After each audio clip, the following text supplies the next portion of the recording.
I don't care how many Dago, Guinea, what greaseball goombas come out of the woodwork. You're breaking up with me?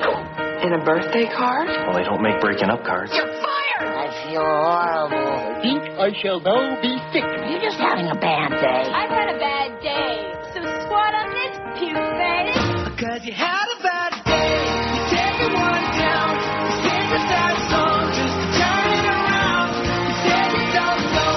You tell me don't lie. You were gonna smile and you go for a ride. You had a bad day. Guess he's been fired. You're fired.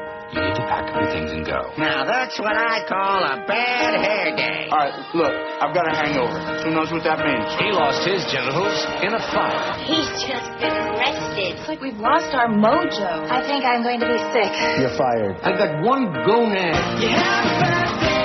The camera don't lie. You're coming back down and you really don't mind. You had a bad day. You had a bad day. I feel a little bloated. I saw this drunk guy throw up. And then a pigeon ate it. We broke up. He cheated on me. I got kicked out. She dumped me and broke my heart. You broke your penis. I take Viagra just not to wet my shoes.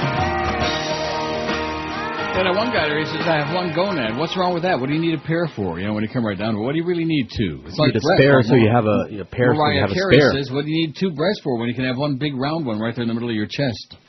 And by the way, Mariah, Luis still ain't interested, okay? Hey, Luis. You fairy. I noticed he's on our main MySpace page thing there. He's on. I never noticed that before. There's a picture of Luis Miguel. How they have forgotten, you know. We better start getting some of that Luis Miguel music on again.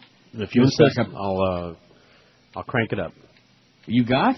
You got Luis Miguel? Hi, Luis Miguel. You know, Play it, baby. I put it into the computer here so that I could make you that data disk, remember, for your pad? Oh, that's right. That is correct. And I it's think still maybe there. That's one of my greatest all-time accomplishments on the legendary Neil Rogers show is back when they were simulcasting us in Tampa and that unctuous redneck yahoo nose-picking horseball town called Tampa on WSUN.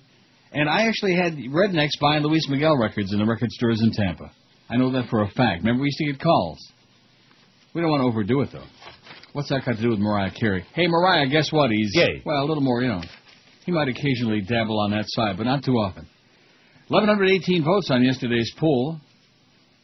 Now, what was the story? Oh, that's right. We had the ball game yesterday. Anybody know? Did the Marlins win or lose? Does anybody know? No. Does anybody care? No. I didn't think so. Exhibitionist. Chris game. knows. Yeah, they won 5-1. All right. Let's hear we love the Marlins. In fact, the game was probably so scintillating that we ought to replay it starting at 11 this morning would be good. I think that's a plan. Don't sound like a plan I like for it. the man? It's an excellent plan. And even though I had another losing day at Woodbine, which seems to be every trip there pretty much, mostly, but not that bad. In other words, it was a marginal plunge. How's that? Now, when Hank was in there the other day confabulating with me during a break, and I sure wish I could have heard what he was saying, but Chris had the... well, it's not your fault. You know, I don't want to blame him for it. He's getting better. Yeah.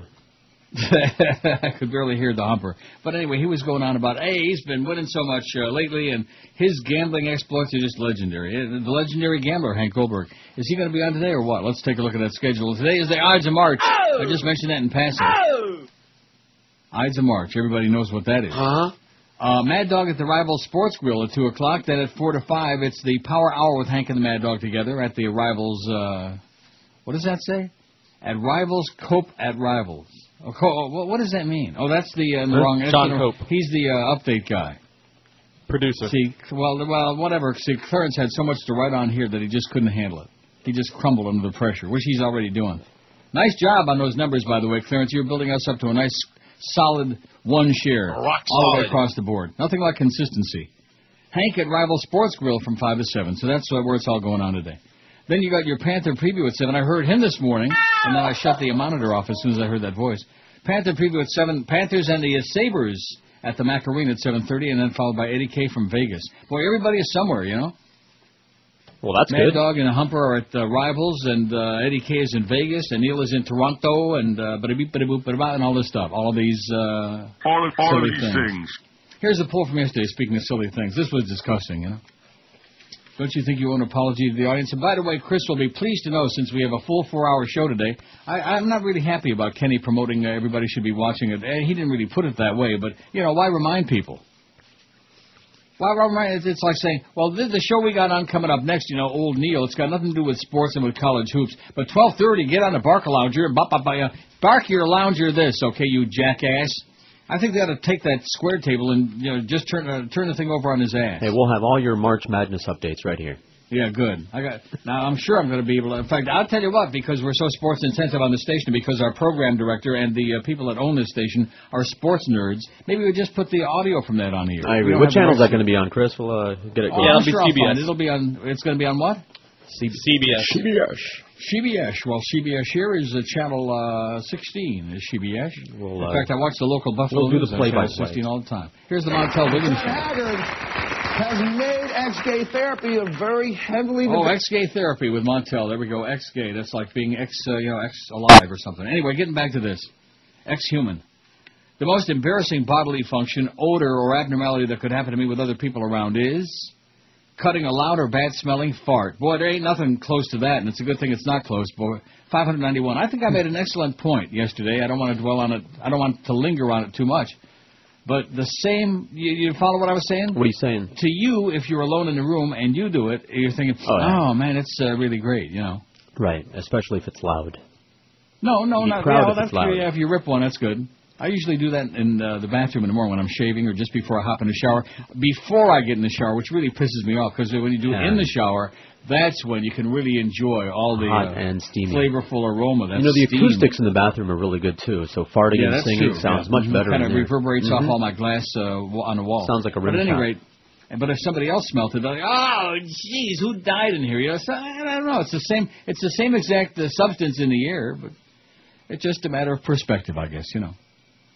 Cutting a loud or bad-smelling fart, 591. I didn't say that, by the way. Joe gets very, very uptight and nervous when I say anything about farts. I'm sorry. There's no such thing as a fart. It's just your imagination. Bad breath. Don't go there, okay? If you're smart, don't fart. Bad breath, 127. Sneezing and shooting snot, 88. You think it's an enjoyable experience, but it's not. I hate this poll, 87, 7.7%. Well, you know, they hate everything. It's the South Florida effing way. And that's because there's a lot of unhappy people there. And, of course, if I was forced to be there against my better judgment, I'd be pretty PO'd, too. Luckily, I'm here, and I'm not there. Oh, kiss the ground in Toronto, baby. And yesterday, again, it was like 58, I think, yesterday. Not today. But it's a little preview of spring up north. Getting an unexpected stiffy in my pants, 59. We won't touch that. Well, spit flying out of my mouth while talking, 33. Having a fishy smell. Women, it says, but not necessarily. 28. There are some Oriental people. I hate to say this, but, oh, boy. Smelly underarms, 26. In fact, they smell a little bit like Luca Brasi because they sleep with the fishes. It's a Sicilian message. It means Luca Brasi sleeps with the fishes. Smelly underarms, 26. A pimple on my puss, 20. A food between my teeth, 20. Visible nose or ear hair, 13. Stomach grumbling, 13, like my dentist was doing there on Monday. Although, you know, I think that made it a little less... the previous Monday was much more aggravating to me. A lot more pressure, and he had that big red rubber ball in my mouth, you know. I felt like Joyce. But this Monday, I think the fact that his stomach was grumbling kind of like... It was a distraction, a diversion, and I was thinking more about that than the fact that the pain was so grotesque. In fact, the bleeding finally stopped today. It's only Thursday. Dandruff in my hair, 9. You better get head and boulders, baby. Burping, 4. Disgusting. Oh, and you know, in Holland, well, I can't say in Holland because I've never really been. I haven't been to like Utrecht and all those other great Dutch cities. But in Amsterdam, they do that. They go out of their way to belch loud. It's just because they're basically Chinese crude. do that too, or is that just something that Chinese do that? People say? That's what I heard. Oh, I never heard the chinks do that. I mean, Chinese people. Or the Japanese. One of those, people. One of those Asian groups of people. You burp. It's supposed to illustrate it's a statement that you're enjoying your meal or something. Oh, I see. Well, also, in that case, if you slurp your soup, if you slurp your noodles, you know. Some good bacon this morning. Will you shut up already? Jesus God, Almighty, or Chrysler Motors. Burping, 4, and then none for having the hiccups, which, other than that chick that's been hiccuping for about 5 years, the one over there on the West Coast, listen, if you lived in Tampa or Lutz or one of those places, you'd be hiccuping a lot, too. At least it takes your mind, like I'm talking about diversion with the dentist, it takes your mind off the fact that you're there. And women with facial hair, telltale mustache, none. Because that's not a bodily function or abnormality. It's just, if they wanted to shave it off, the beard and the mustache, they could do it. Maybe it's a fashion statement. You never know. Mm-hmm. WQAM, hello. When you're doing George. Okay, yeah. So that's our poll from yesterday. The one today, like I started telling Chris a moment ago, we got licked 812 votes already. So confidence is very high. I don't know why I even paid any attention to this, but the Sun Sentinel made such a big cynics out of this. It's almost like when Steak and Shake first arrived in town. Remember that a few years ago? Yeah. Why do you say it with such dismay? Oh, everybody was making a huge deal about it, but what, there's one place open way out in Yenhamsveld? No, it's out by my house. It's out like there I said, yeah. It's out there by the Swordgrass. Belt. And that's not the only one. There's plenty of Steak and Shakes. They're shaking it, and they're staking it. I never see it. But, they got the best shakes at Steak and Shake. It's right there on Sunrise. What are you talking about, Mon? You better get with it, Mon, because you just don't... Way out yonder. So, in other words, Sunrise and Plantation Acres is way out yonder. Yenhamsveld. Yenhamsveld, yeah. Goyim talking Yiddish here. You only hear this on QAM. This is the only radio station in North America where you'll hear Goyim talking Yiddish. Or anybody talking Yiddish. Kushmir and Tochas. That's the way you say it. Say it with some... Now, when's Pesach coming up, by the way? When's Passover? We know Easter is like April 6th is Good Friday, and I guess the 8th is Easter Sunday. So I guess the week before it or something, right? What is it? Isn't it right there? Well, the week before? I don't know. Words, the Jews have a Head Start program? What does that mean, the week before? I don't know. Well, didn't that happen during Passover? Is it a little bit too difficult for Chris to turn around? Somebody sent me... It's not on our calendar. I thought we wrote it in there. What is it, a calendar for Goyim? It's not on the calendar? Passover? Where Gary Sarner's going to be passing out Pesadiki candies to everybody, whatever the hell that means, and a little bit of wine, little Seder. It's on the second. The Last Supper was a Seder, baby. That Jesus freak was a Jew, man. Jesus was a freaking Jew. What? The week Passover before. begins on Sunday, on the 2nd. April 2nd. Monday night. Well, so that means I'm taking off an extra week vacation. Isn't that the week you're going to be off? That's why George is on vacation that week for Pesach. That's right. I'm going to have my last Well, I'll have a Zizen Pesach, as they say, and I have no idea what that means, nor do I care. Doesn't it mean nice? It's all a bunch of gobbledygook. 12 minutes after 10 at 560 WQM. Rogers. This court finds you guilty. Guilty and guilty. You'll burn for this. Burn in jail. Where is the pardon he needed the most? I can't believe this. I could actually go to jail. I'm in jail. 'Cause Scooter Libby is totally toast. Aw, crap. Not working for you? Damn right. They said he's guilty all the way. He lied and now he's gonna pay. And we just need to see him gone. He sold us a lie just to get us to war. The whole story was a complete lie. Halliburton sky high while we're getting poor. Now we'll never be able to afford my lip injections. Bush and Cheney must have been high to think we let them ruin our lives. And we just need to see them gone. Libby had a bad day. Scooter's going down. Gave the fence a song, but they figured it out. You did what you were told. Cheney said to lie. They're all going down 'cause they outed that spy. You led us astray with nuclear lies. It won't be long now till you and Cheney do time. Dick will be your cellmate, and he'll shoot you in the face. 10:18 at 560 WQAM. Dare to be great, used to be great, want to be great. That's what Bruce Beasley told me. We are going to be the best damn sports station. And I looked at him and I thought, I don't do a sports show, you clown, you silly person. And he said, well, I believe in an honest day's work for an honest day's pay. And I got out my banjo and I went down like that. And he kind of like smiled. Did he pull out his guitar and play along? Representative Ron Paul, 9-term Texas congressman who hates George Bush like poison and ripped the war in Iraq. He's going to run. He announced his candidacy for the Republican presidential nomination yesterday. Does anybody care? No. Anybody know Ron Paul? No. Anybody give a flying? No. I just mentioned that. Everybody wants to be president. I think you know who we need to bring back for a little comic relief? I give up. Who? Let's see. Wait a minute. Let me just find the right bit. Here we go. Oh, yeah. Yeah. Roll up your sleeves and do. Put up the engine and roll up your sleeves. Get out the old manuals. How many times do you ask me a question? I ain't gonna answer. Yeah. Get out the old studies. Lift up the hood. Go to bat. All these things. Ross says, united we stand. Well, that's really sad. Ross Perot, man, an obnoxious little bastard with big ears. Although it sure would have been better than what we got right now. Of course, then again, so would have anything else. It's kind of like the programming across the street. Dead air would be anything than just about what they got on the air. And that's why it's just amazing to me. But I don't want to go into that again. Okay, so I teased this before, and you just kind of let me off the hook. For old time's sake. Well, speaking of that, can you let me off the hook? Can't do it. For old time's sake. Hey, Tom, can you let me up there? Can't do it, Sally. And that was kind of interesting because, Tom Hagen wasn't in the muscle end of the family. Mm-hmm. But he could flex his muscle when he needed to, and he kind of like gave the nod of the head, like, yeah, stick him in a car and, it'll be an accident and somebody got hurt. Anyway, it's not even open yet, but the new Coral Springs Chick-fil-A is already drawing crowd, it says. Oh, man, it's open now, though. Why is this a story? Do you think the people from the Sun Sentinel are like eating the freebies there or something like that? There's nothing I despise more than people eating free meals from radio stations and newspapers. Oh, I'm sorry. Now, see, that's the perk of being in the business. If you can't get your free meals, then what the hell's the point of even being in it, Mm-hmm. Especially for you guys. Chick-fil-A. Now, I've seen it. I mean, I know it's a chicken joint. What's the big deal with that?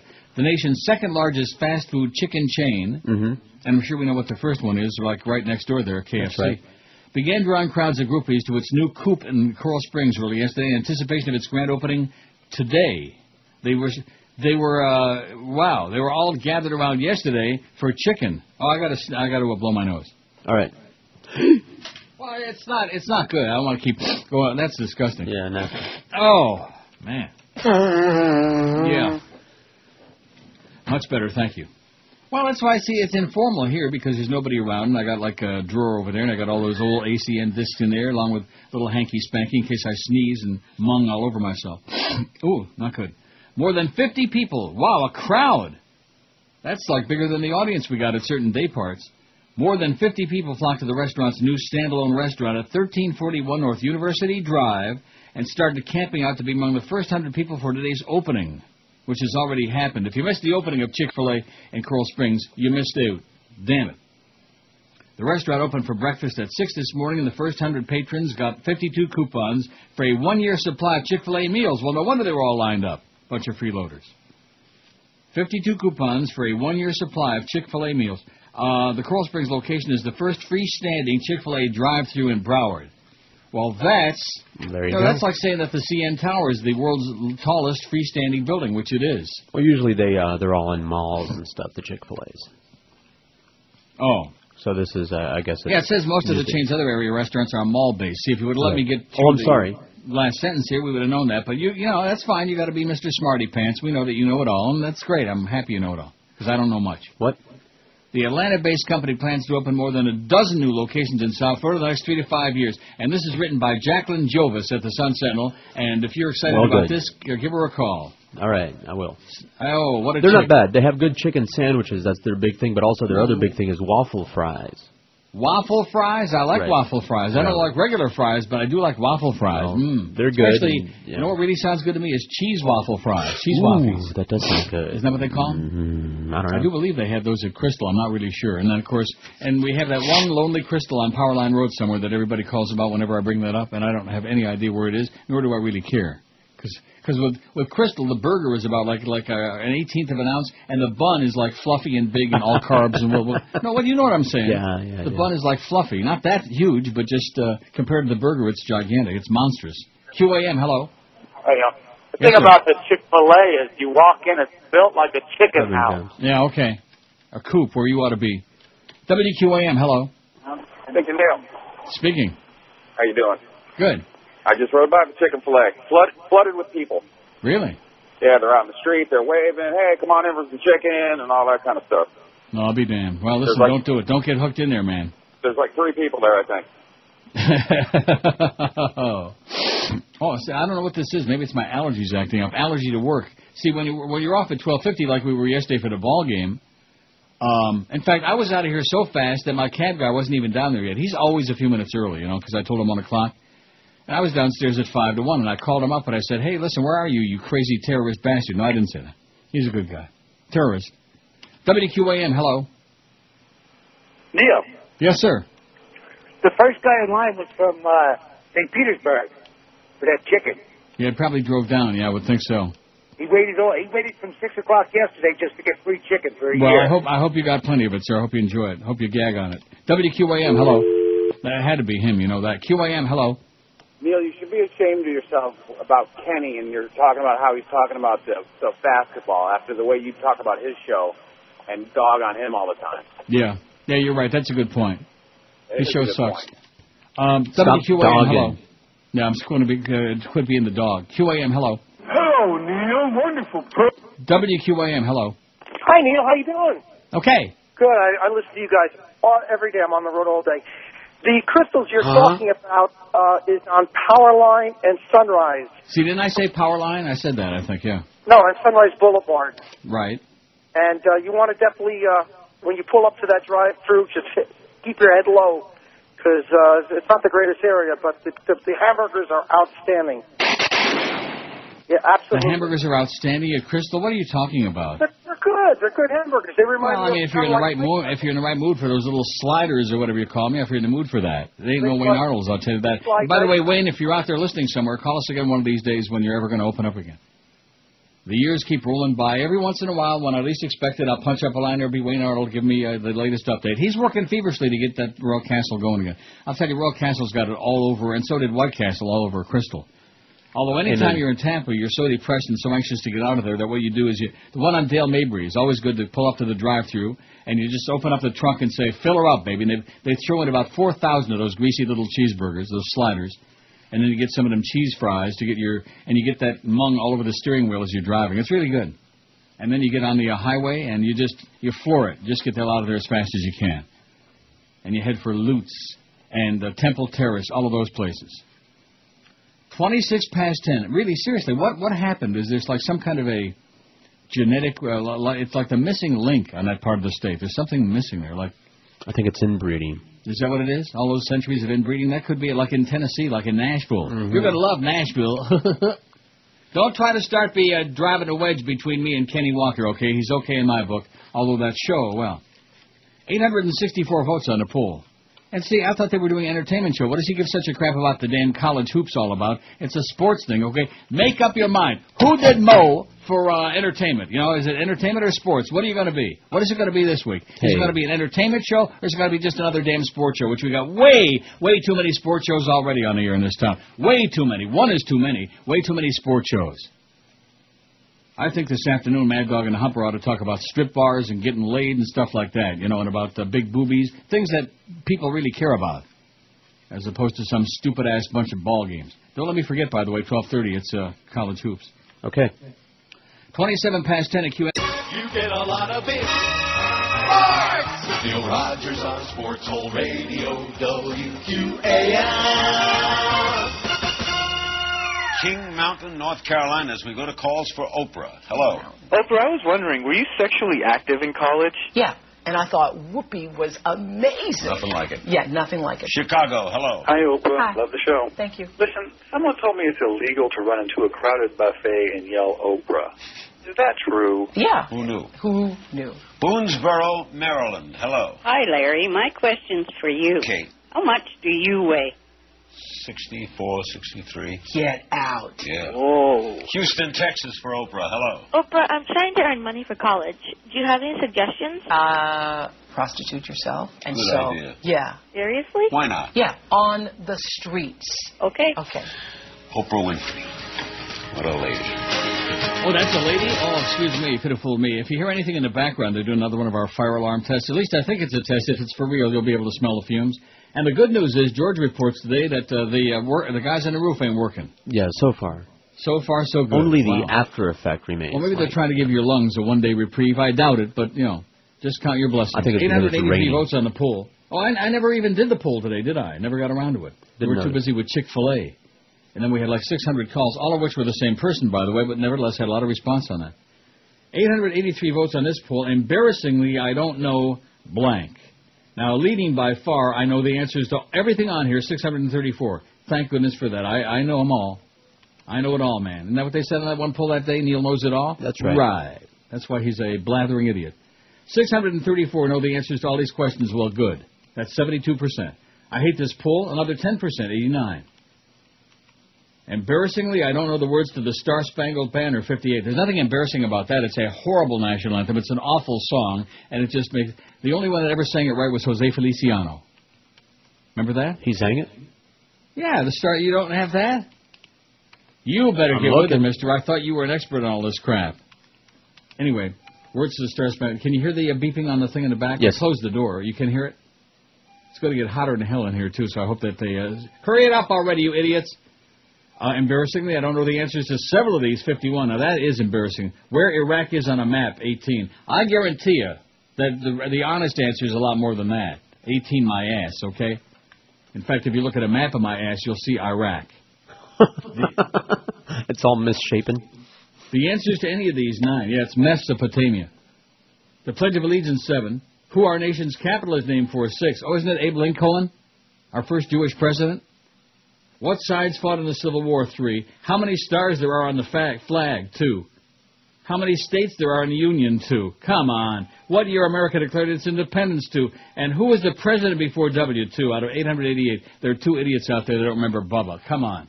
Uh-oh, baseball coach hurt in deadly bus crash is being released from the hospital. That's breaking news on CNN. James Breaking news. Randy being released. Bada-beep, bada-boop, bada-bow. Okay, that's that Tony Harris, that smug idiot on there. Can't stand him.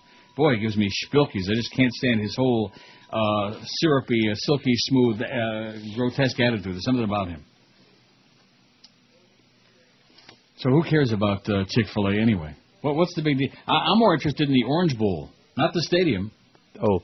Remember that once upon a time? I mean, it's not before your time. Like in Dayland, every shopping mall of any size had an Orange Bowl where they had that plastic slices of pizza. They tasted just like plastic. Yeah. And like orange drink and all kinds of sugary, carbohydrate-laden stuff that would just...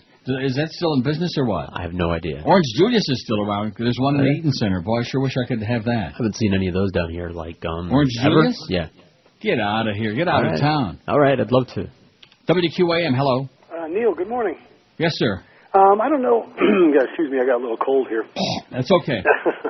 I don't know, a couple of weeks ago, Talkers Magazine, I don't know if you mentioned it, you made their top 100 most influential. Yeah, 69. I used to be 14 or 15, but I've fallen just like the numbers, dropping like a rock. Well, it's good to see you're still in the top 100, though. Yeah, oh yeah, wow, top 100. That's quite an honor. It's like saying in top 50,000, what an honor. Anyway, the only reason I know Don't read that crap, sir. It'll rot your mind, okay? Yeah. Whatever's left of it, it'll rot it. Talkers Magazine is for idiots. Right, I understand. The only reason I even mentioned it is because Howard mentioned it the other day. Yeah, I know that. The old news, thank you very much. It's like a week and a half or 2 weeks ago, and he said, oh, he's a lot better than that. He ought to be ahead of most of these people. That's right, Howie. Are you serious or what? Yeah, you ought to go on Sirius, then go on FM and go, take a big dump in the middle of Young Street and just have a wonderful life. All these people do this, do that, just leave me alone. I'm doing just fine. Just fine. Huh? Yeah, that too. WQAM, hello. QAM, hello. Oh, that'll be the day when I got gas. Yeah, that'll be the day when I let one pass. All right. Buddy Holly, he's been in the box all these years, and he's still cutting them up. Or just cutting them. WQAM, hello. Hi, Neil. Yes, sir. Tuesday you were talking about your ratings. Yeah, it is. 5670560. I want to get a lot of calls in today because they got short the ball game yesterday. 934 votes. Well, no, 894. What did I say? Well, I'm reading cockeyed here. 894. So we'll be well on our way to 1,000. By the top of the hour, we'll be way over 900, and Chris is really pumped up about that. He is jumping for joy. What? Definitely. Yeah, I think that's a great idea. That was Brandon's idea. Thanks a lot, Brandon. By the way, the two videos you put on there, the two they're no longer, what does it say? They're no longer available. No longer available, right.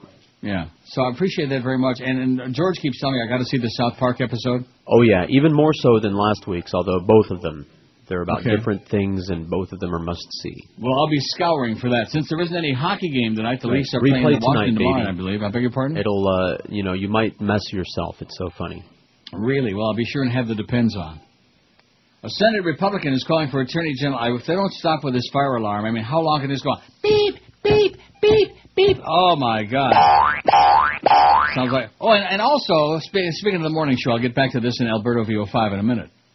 Speaking of another reason to rip them an ass, I like I said, keep the monitor down as low as possible because I really just can't handle that square table and gay or not straight or bi or upside down or, But somehow Tim Hardaway came into the conversation again this morning. And Kimba Beaucamper. See, it's a fraternity. It's a sports fraternity. Birds of a feather. All the jocks, all the guys that take showers naked together, they stick together.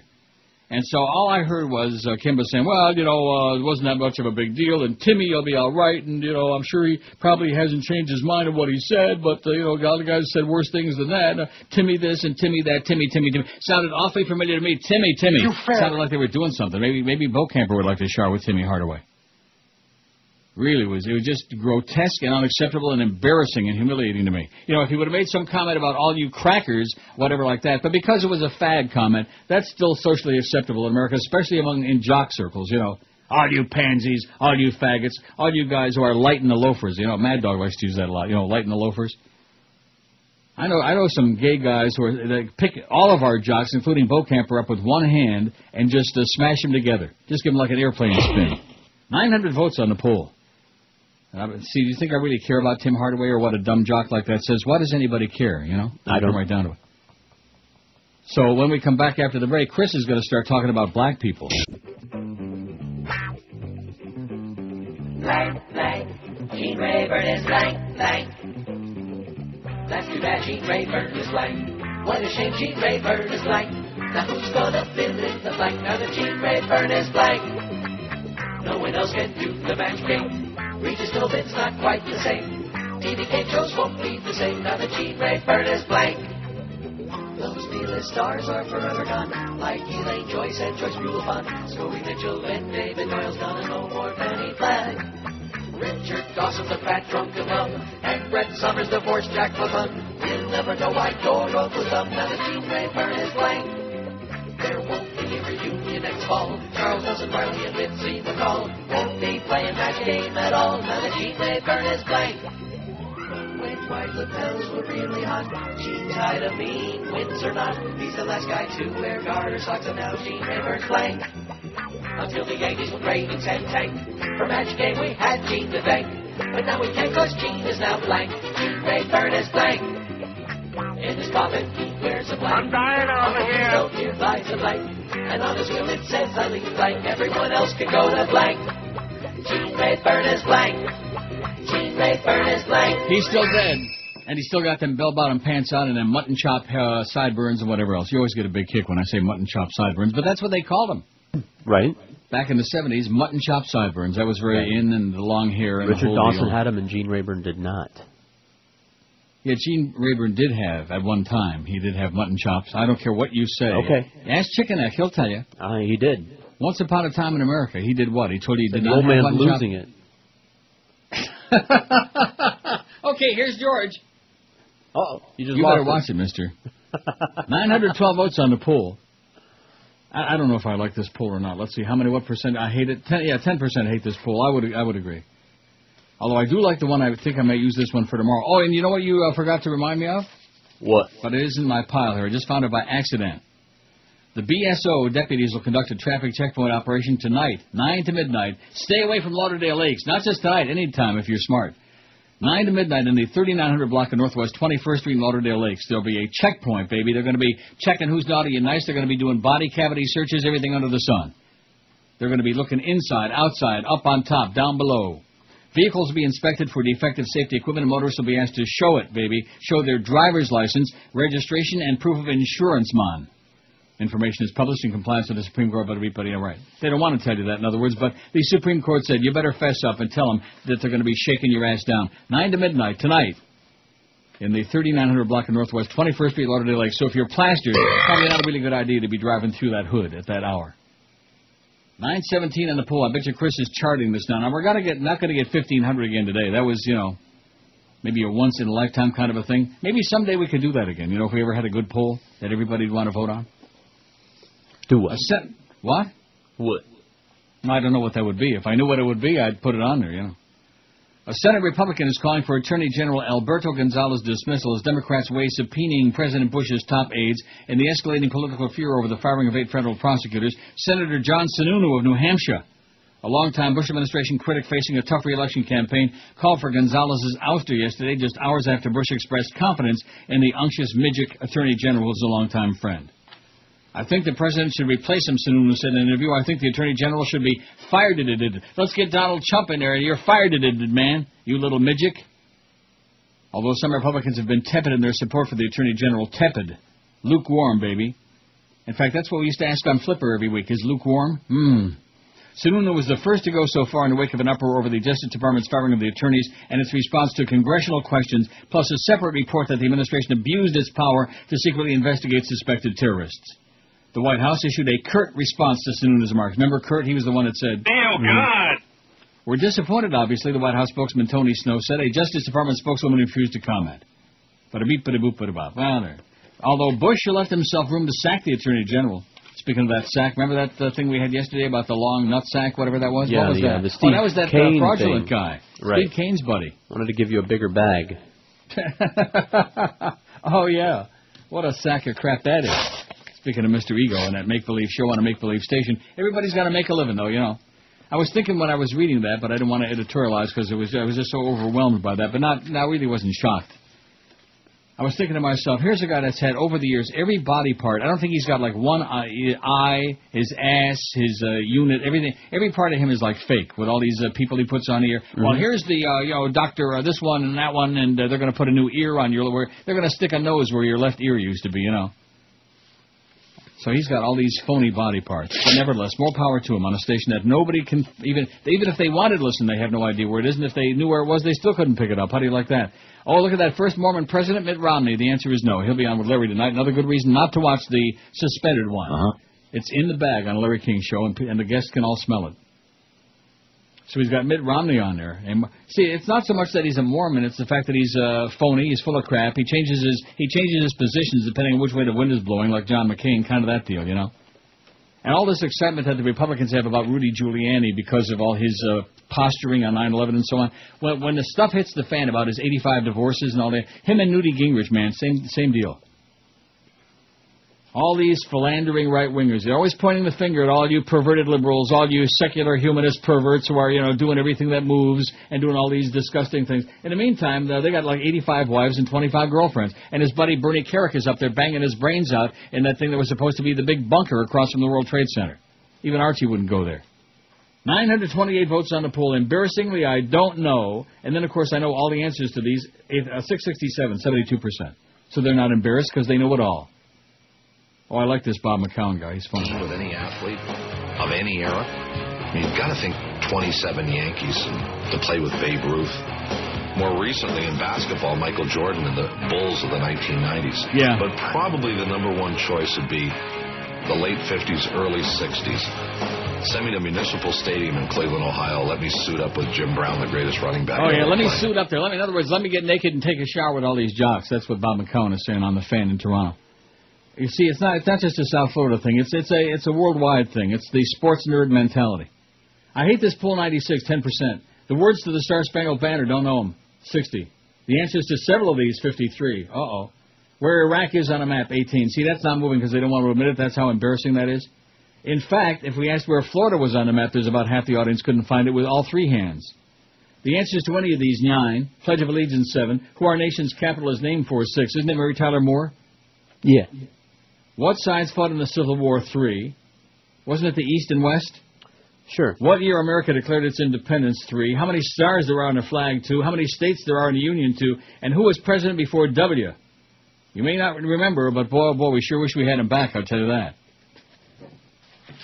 See what this very important facts is. Oh, another poll. If Bush decides to cancel the 2008 presidential election, who will be there to stop him? Oh, Tom, it's let me put that way down here. At the back of the stack. Yeah, back in the bottom of my stack. We got all the... I like the one for tomorrow, though, about the dumb expressions. Well, I mean, I don't know if it is for tomorrow, but I'll decide. I'll make that judgment myself when I get around to it, when I'm good and ready. You remember Burger Chef? See, I interrupted myself like a half an hour ago, but I do that all the time. I do have a recollection of that. Now, Burger Chef... I think it was in 75. I remember that very well because I was at WJNO West Palm Beach in 75 when I lost all that weight. What was I doing at Burger Chef if I lost all that weight? Cheating. Well, I was finding it again. You lose it, you go looking for it, and you find it, and I did. That's really sad. Although I'm not that, I'm still in the very low 180s. I just can't make the transition yet into the 170s. I got plenty of time, In fact, if on my next vacation, if I should be in Amsterdam of all places, I think that will help a lot.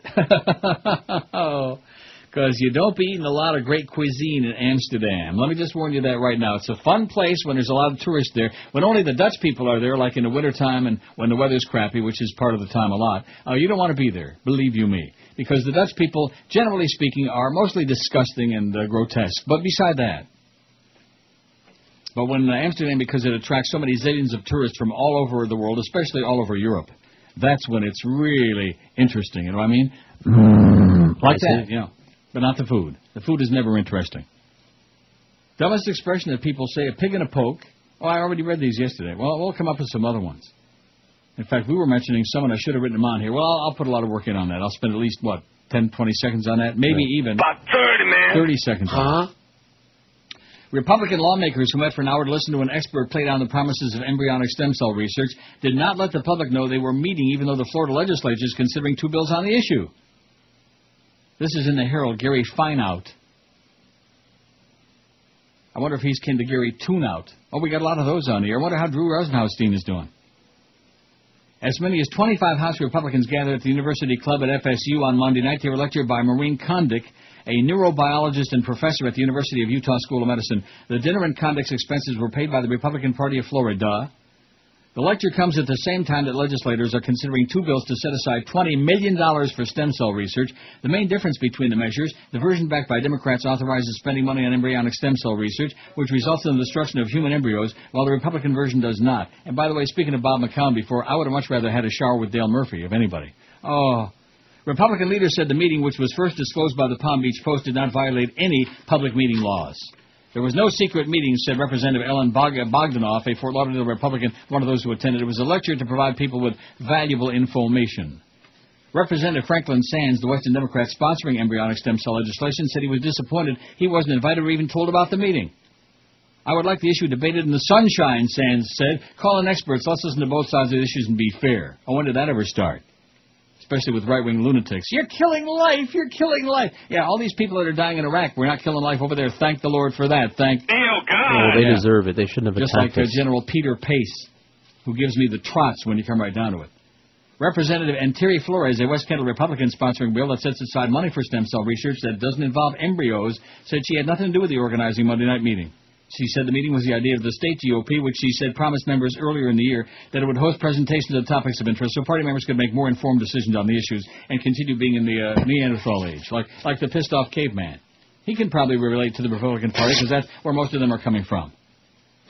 Neanderthal age. Let's take 400 giant steps backward. That's what we've been doing. And while we're at it, kill a bunch of people, like Mo would say. It's not really worth finding that thing on there, you know? Kill some people. That's what the Bush administration does better than anything else. Kill a whole bunch of people. That's right. Blood on their hands. Blood just gushing, pouring. It's like somebody opened up a gigantic faucet in a bathtub, and it's just pouring blood. Like, what movie was that in? Wasn't that in, Here's... Yeah, I was just going to say, Here's Johnny. I was just going to say that. Mm-hmm. That's the one, isn't it? With the elevator doors opening up and all the blood. Yeah, all the blood down the hallway in that old hotel. Oh, my God. And that movie was terrible. I mean, it had potential. It had potential. It had parts some good parts, but as a whole, yeah. It was grotesque. Here's Johnny. That was about the only good thing he did in the movie. When he sat there and he kept typing, bada-beep, bada-boop, about and tapping and typing and typing and tapping, but it was pretty weak. 10:56 at 560 QAM. Chick-fil-A is for Graham, by the way. Just got confirmation. This is your brain. Any questions?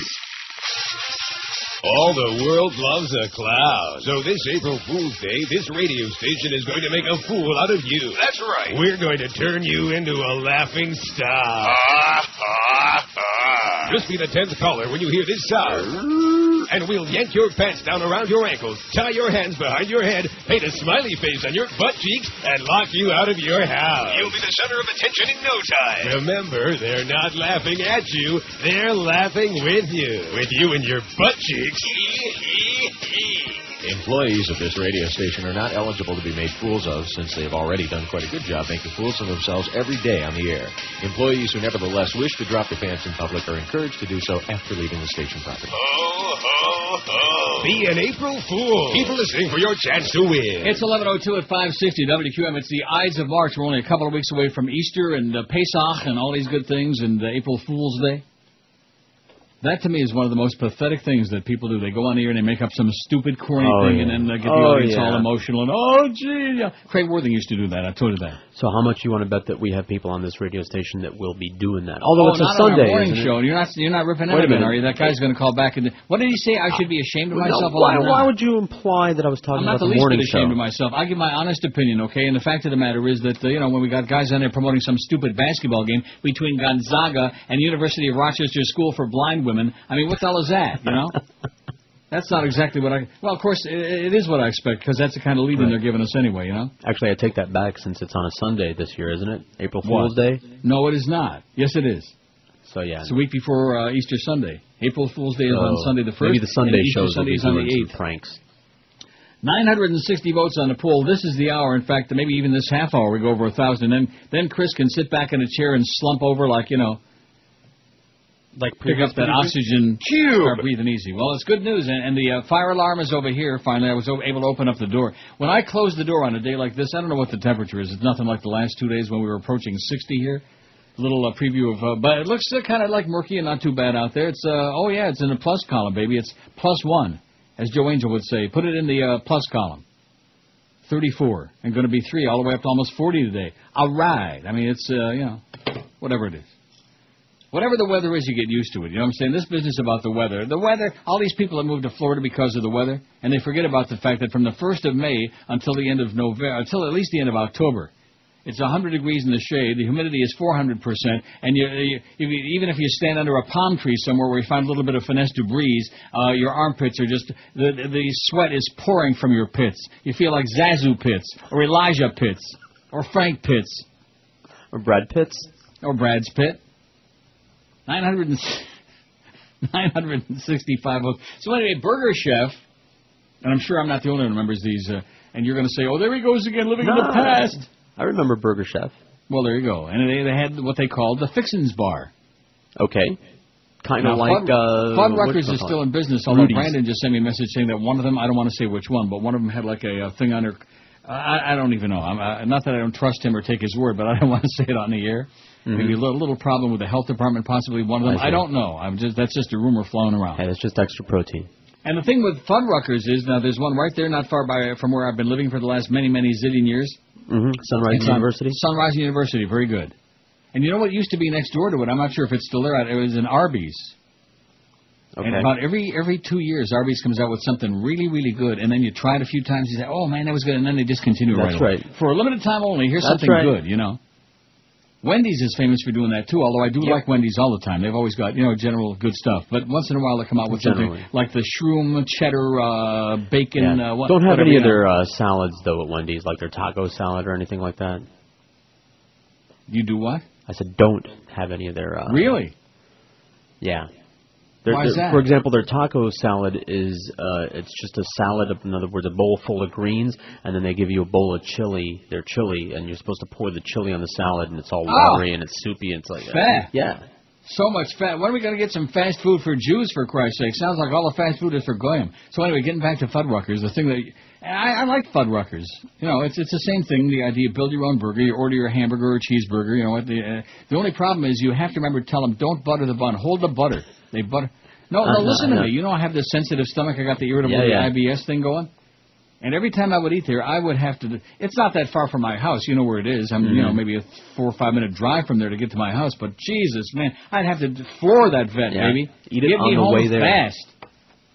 They butter the bun. Oh, just... I like that. What? I like that. Well, I don't like that. And the rumor I'm getting is that Chick-fil-A does the same thing. They butter... Now, when are they going to start putting mayonnaise on there for your burger and your chicken sandwich, too? Talk about sure you can order that. You don't put mayonnaise. Let the Dutch do that on their fries, okay? Ask John Revolta. He'll tell you 100 times. Oh, the Dutch, they put mayonnaise on their French fries. Yeah, that's what a great line, Travolta, you idiot. But at any rate, you don't put mayonnaise on a sandwich. I'm just telling you that right now. Goyim can do that, not real people. WQAM, hello. Hey, Neil, how are you, buddy? Okay, sir. Hey, just not to be living in the past and get George upset. Don't get him upset. As far as ice cream goes, do you remember Zips? Sure. That was another one. That was a horrible place. It was a make-your-own-Sunday place, right? Yeah, but everybody stuck their fingers in the sprinkles. It was dirty. You remember that? Oh, no, I don't remember that. I'm so glad you brought that up, though. Oh, what a fine reminder that is. ZIP-, apostrophe Z. Zips. I remember those, too. And Tasty Freeze. Oh, yeah, I remember Tasty Freeze. That was kind of like a rip-off on the old Dairy Queen. Remember the Dairy Queen? They're still around. Yeah, fat. They got those BK broiler sandwiches or whatever they call them. I don't know what they got, but, don't do those. But anyway, Zips was like similar to what we're talking about with the Burger Chef and Fuddruckers, where you would go in and you'd make your own sundae. And they had, like Carvel ice cream. What like soft ice cream? Not real ice cream. What do they call that? Soft. Yeah. And it was the ice cream was not good. But then you could drown it with hot fudge or butterscotch or caramel, or some people say caramel. I have no idea why people say caramel, and they annoy the hell out of me. It's one thing if you say tomato and I say tomato, or potato and potato. Yeah. But caramel? Do you laugh at those people? I really laugh heartily at those people, eh? Yeah, like that. That's right, a big belly laugh. Like all those laughs we have on the morning show all the time. I'm going to tell you, if you missed the Kenny and Bo morning show, man, you are missing a laugh ride. It is absolutely just a lot of laughing going on, man. A lot of belly laughing. Uh-huh. Yeah.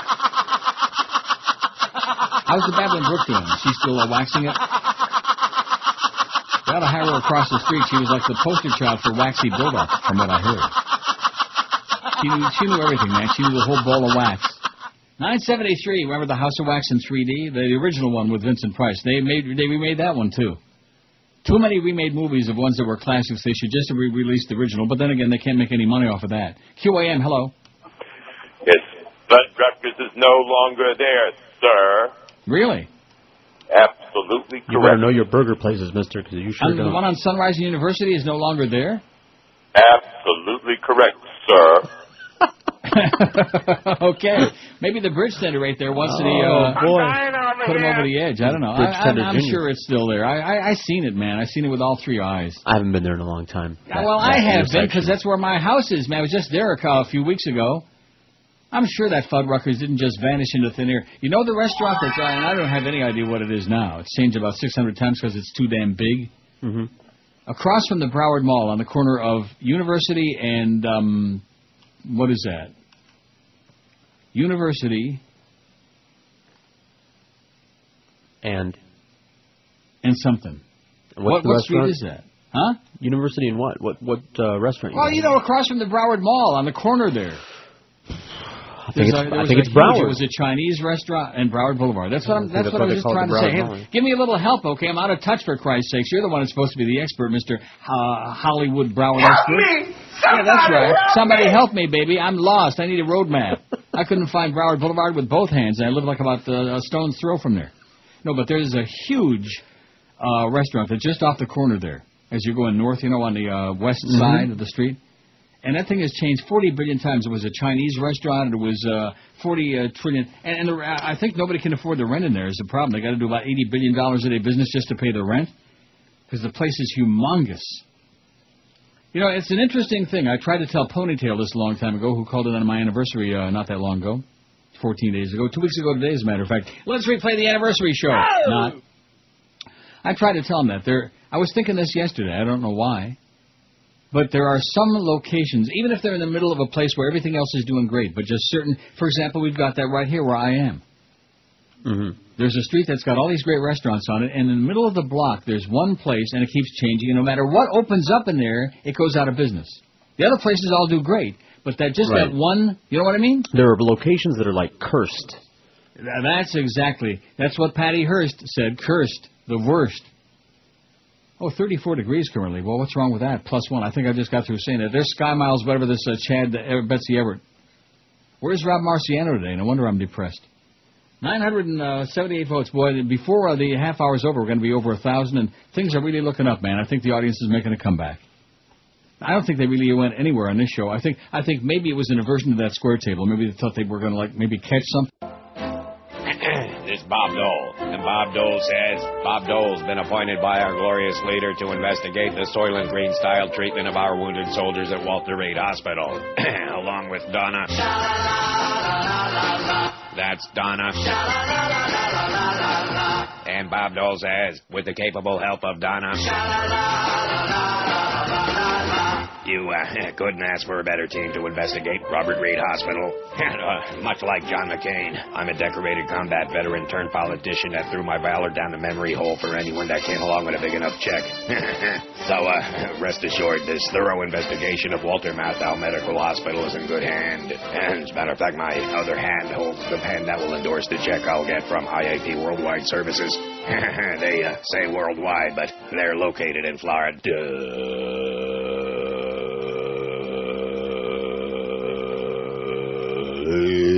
11:17 at 560 WQAM. I'll tell you, it says a lot about a community, man, when the opening of a Chick-fil-A is big news and people are gathered all around and they're running up and down the streets naked and just going crazy and flapping their thing in the breeze. That tells you a lot. Their finesse de breeze. A California woman whose doctor says marijuana is the only medicine keeping her alive is not immune from federal prosecution on drug charges. A federal appeals court ruled yesterday. Sign America, baby. Fascist USA. Let's just keep playing that from now until the end of time. Or then we might throw in a little of that, too. The case was brought by Angel Rach, an Oakland mother of two who suffers from scoliosis, a brain tumor, chronic nausea, and other ailments. On her doctor's advice, she eats or smokes marijuana every couple of hours to ease her pain and bolster a non-existent appetite, as conventional drugs do not work. The Supreme Court ruled against Rach 2 years ago, saying that medical marijuana users and their suppliers could be prosecuted for breaching federal drug laws, even if they lived in a state such as California, where medical pot is legal. Because of that ruling, the issue before the 9th U.S. Circuit Court of Appeals was narrowed to the so-called right-to-life theory, that marijuana should be allowed if it's the only viable option to keep a patient alive. Rach, 41, began sobbing when she was told of the decision and said she would continue using the drug. I'm sure not going to let them kill me, she said, and then she said... Oh, my gosh. Oh, my God. That's what it says right here in the AP story. Oh, my God, is what she said. How do you like that? All right. Now, it's very funny because my psychic powers must be kicking in because I was just thinking about Hot and Now. And here Brandon says, I'm sure you've been to these places, Hot and Now, which I know where it was, I never went there. Druthers, Red Barn, Sandy's, and Burger Queen. I've heard of Red Barn. What was that, like Po Folks, Red Barn? What was that? I don't know. Yeah, it's something like that. Po Folks? Red soup, white soup. What do you like, green soup? Pea soup? Uh-oh. I don't know how they make the pea soup at Po Folks, but... Burger Queen. I've heard of that. I mean, I think probably most queens. You know, there was a restaurant in Davie, not in Davie, but on Davie Road, Davie Boulevard, called Jimmy January's. It was a gay restaurant. Okay. And it was really good. It was great. That's also long gone. Did we find out for sure if that Fuddruckers is gone? I would really like a spy report on that, because if it is, you know what that reminds? Check your fax machine. Uh-oh. There we go. I just reached right back there and almost fell off the chair. Here's one. It says, add to the poll, who was the first to sign the Declaration of Independence, what Goyim means, anything about sports, who my daddy is, what sex feels like, and how to boil an egg. Oh, that's cute. Okay, here it is. Wow! This fact says, Fuddruckers closed 6 to 8 months ago, sir. You better know your Fuddruckers, mister, because you sure don't, sir.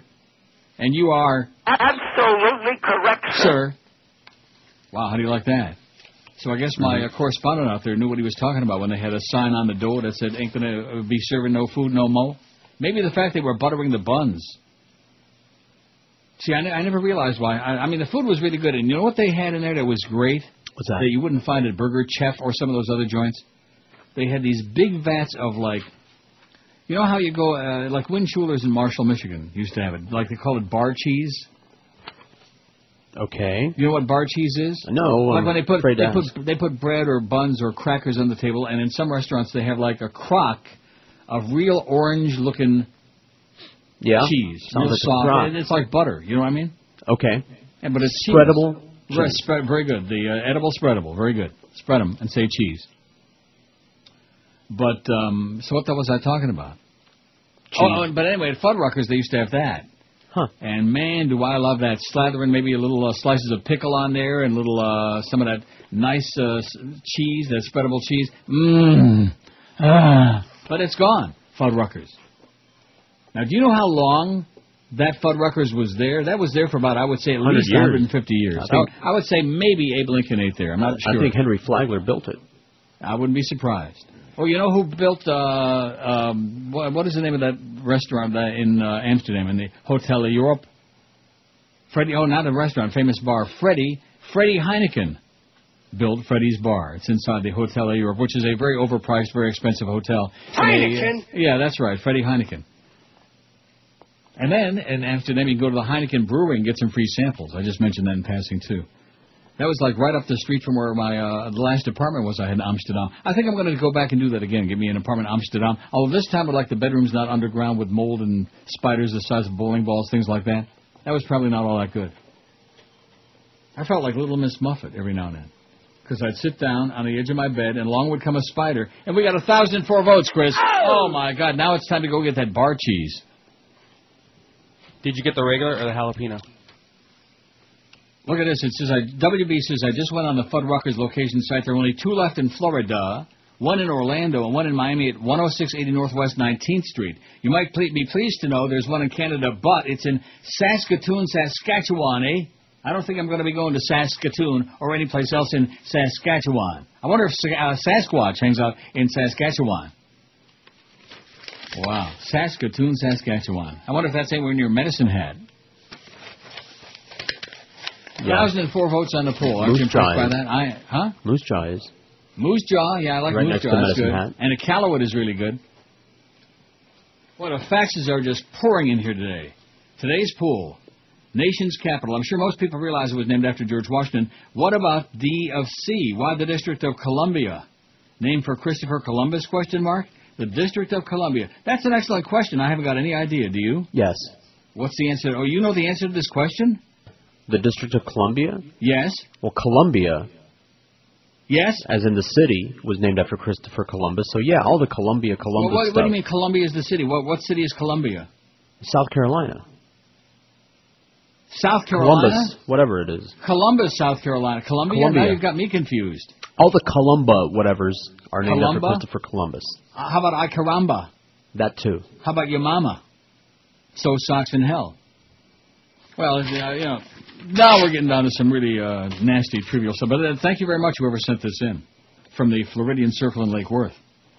1,010 votes, boy, Lake Worth. That was my first apartment when I worked at J&O West Palm Beach was in Lake Worth, and that would have been 75 or 32 years ago. I would have been half of my life had gone by. Do you understand what I'm saying? I was 32. What are you saying? I don't know. And at 32, I mean, I was definitely not qualified. I wasn't nearly old enough to live in Lake Worth. Not even close. Not even close. 10-10. That could be 10-10 wins New York, or it could be CFRB Toronto. Hey, here's the Brian McFarland Sports Show on CFRB. And now let's go up to the gondola and Bill Hewitt and Brian McFarland for Maple Leaf Hockey. Let's get hockey intensive, okay? Get Clarence all whipped up into a frenzy. Very soon after that, there's Normie Ullman. next year, you enjoy Joe one Bowen of and your Normie finest Ullman, man. seasons. I remember that. I'm sure George is all excited that Norm Ullman is on there on the Maple Leaf Classics. What? WQAM, hello. Hey, Neil, how you doing? Pretty good, Pally. Hey, listen, just a little FYI. They just opened up a Fuddruckers here in Wellington, Florida. Really? Yep. Hey, now That's listen, grand opening. have you ever eaten at Fuddruckers? Yeah, it was pretty good. Now, you know the cheese I'm talking about, that spreadable cheddar cheese? No, I didn't use that, though. No, but I'm just telling you, it's there. They have it in a big crock. Man, that is good stuff. I mean, if you like that, if you don't. I'll try it the next time. But they had a big grand opening. They were giving away a bunch of stuff last week or so. So a lot of people are going over there now. I'll be damned. So if you're ever in Wellington, stop on by. Okay, thanks, Pally. All right. I will never be in Wellington. I mean, I don't know that for sure. I mean, one day I may wake up like in a stupor, like what just happened, and I'd be right there in Wellington, And I say, take me to Fuddruckers. It sounds really good. Actually, it does sound good to me. See, I like that idea of, that business about hold the mustard, hold the ketchup, hold the pickle, hold this. If somebody tells you hold the pickle, man, I'd run and call the police. But at any rate, that's Burger King, right? Hold the lettuce, hold the pickle. Special orders don't upset us. Whatever. Lettuce. Right.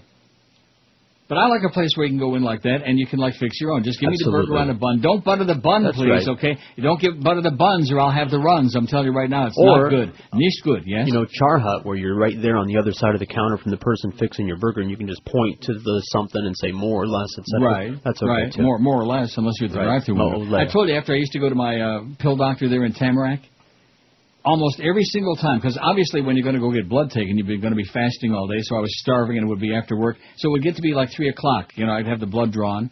And on the way down the Nob Hill Road, there's a Char Hut right there. And every time I'd go through that drive-thru. In fact, I should be getting free Char Hut every Wednesday, too. Duff is really sticking it to you, man. You guys don't even feel it. He's sticking it to you. I feel it. Do you? It hurts. Chris doesn't eat it, though. Because the thing with Chris is he eats the bun. When they bring in the burgers and stuff, you eat the bun. Why do you do that? I mean, George's whole family is Atkinsing it, and they're not a bunch of big fat slobs. They could use a couple of pounds, but why are you eating buns? What is wrong with you, man? Because it's yummy, I imagine. No, it is not. See, I love bread. You like bread.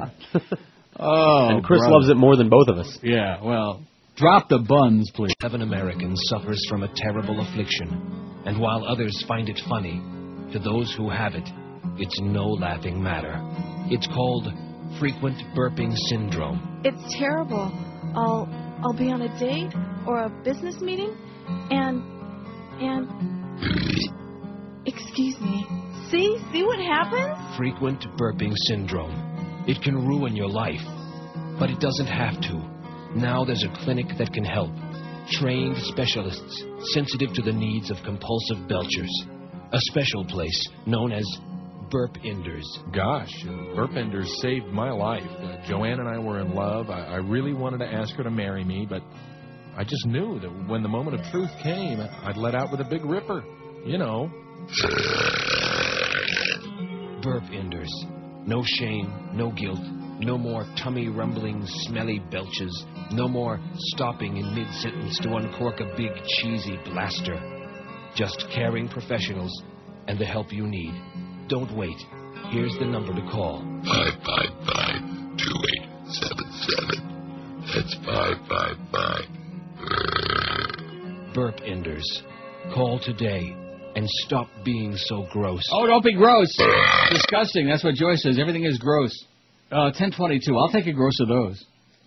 So Fuddruckers is closed at it now, and for months. See, that's what happens when you're out of touch. Important things like this, Neil. Life is passing you by, you know? That's the really sad thing. Although now that, you know, everybody in the audience is heading for Chick-fil-A. I just got a message here. Everybody I know is heading for a Chick-fil-A. Aren't you thrilled? Sometimes I feel myself. Now, where's the... there's the fart one. We can't play that. Which one? The one that goes, sometimes I feel... Oh, yeah, that one. Like that, yeah. That's my favorite we one. We could throw a couple of these in there. Yeah. Oh, we probably could play this. Here we go. I love it.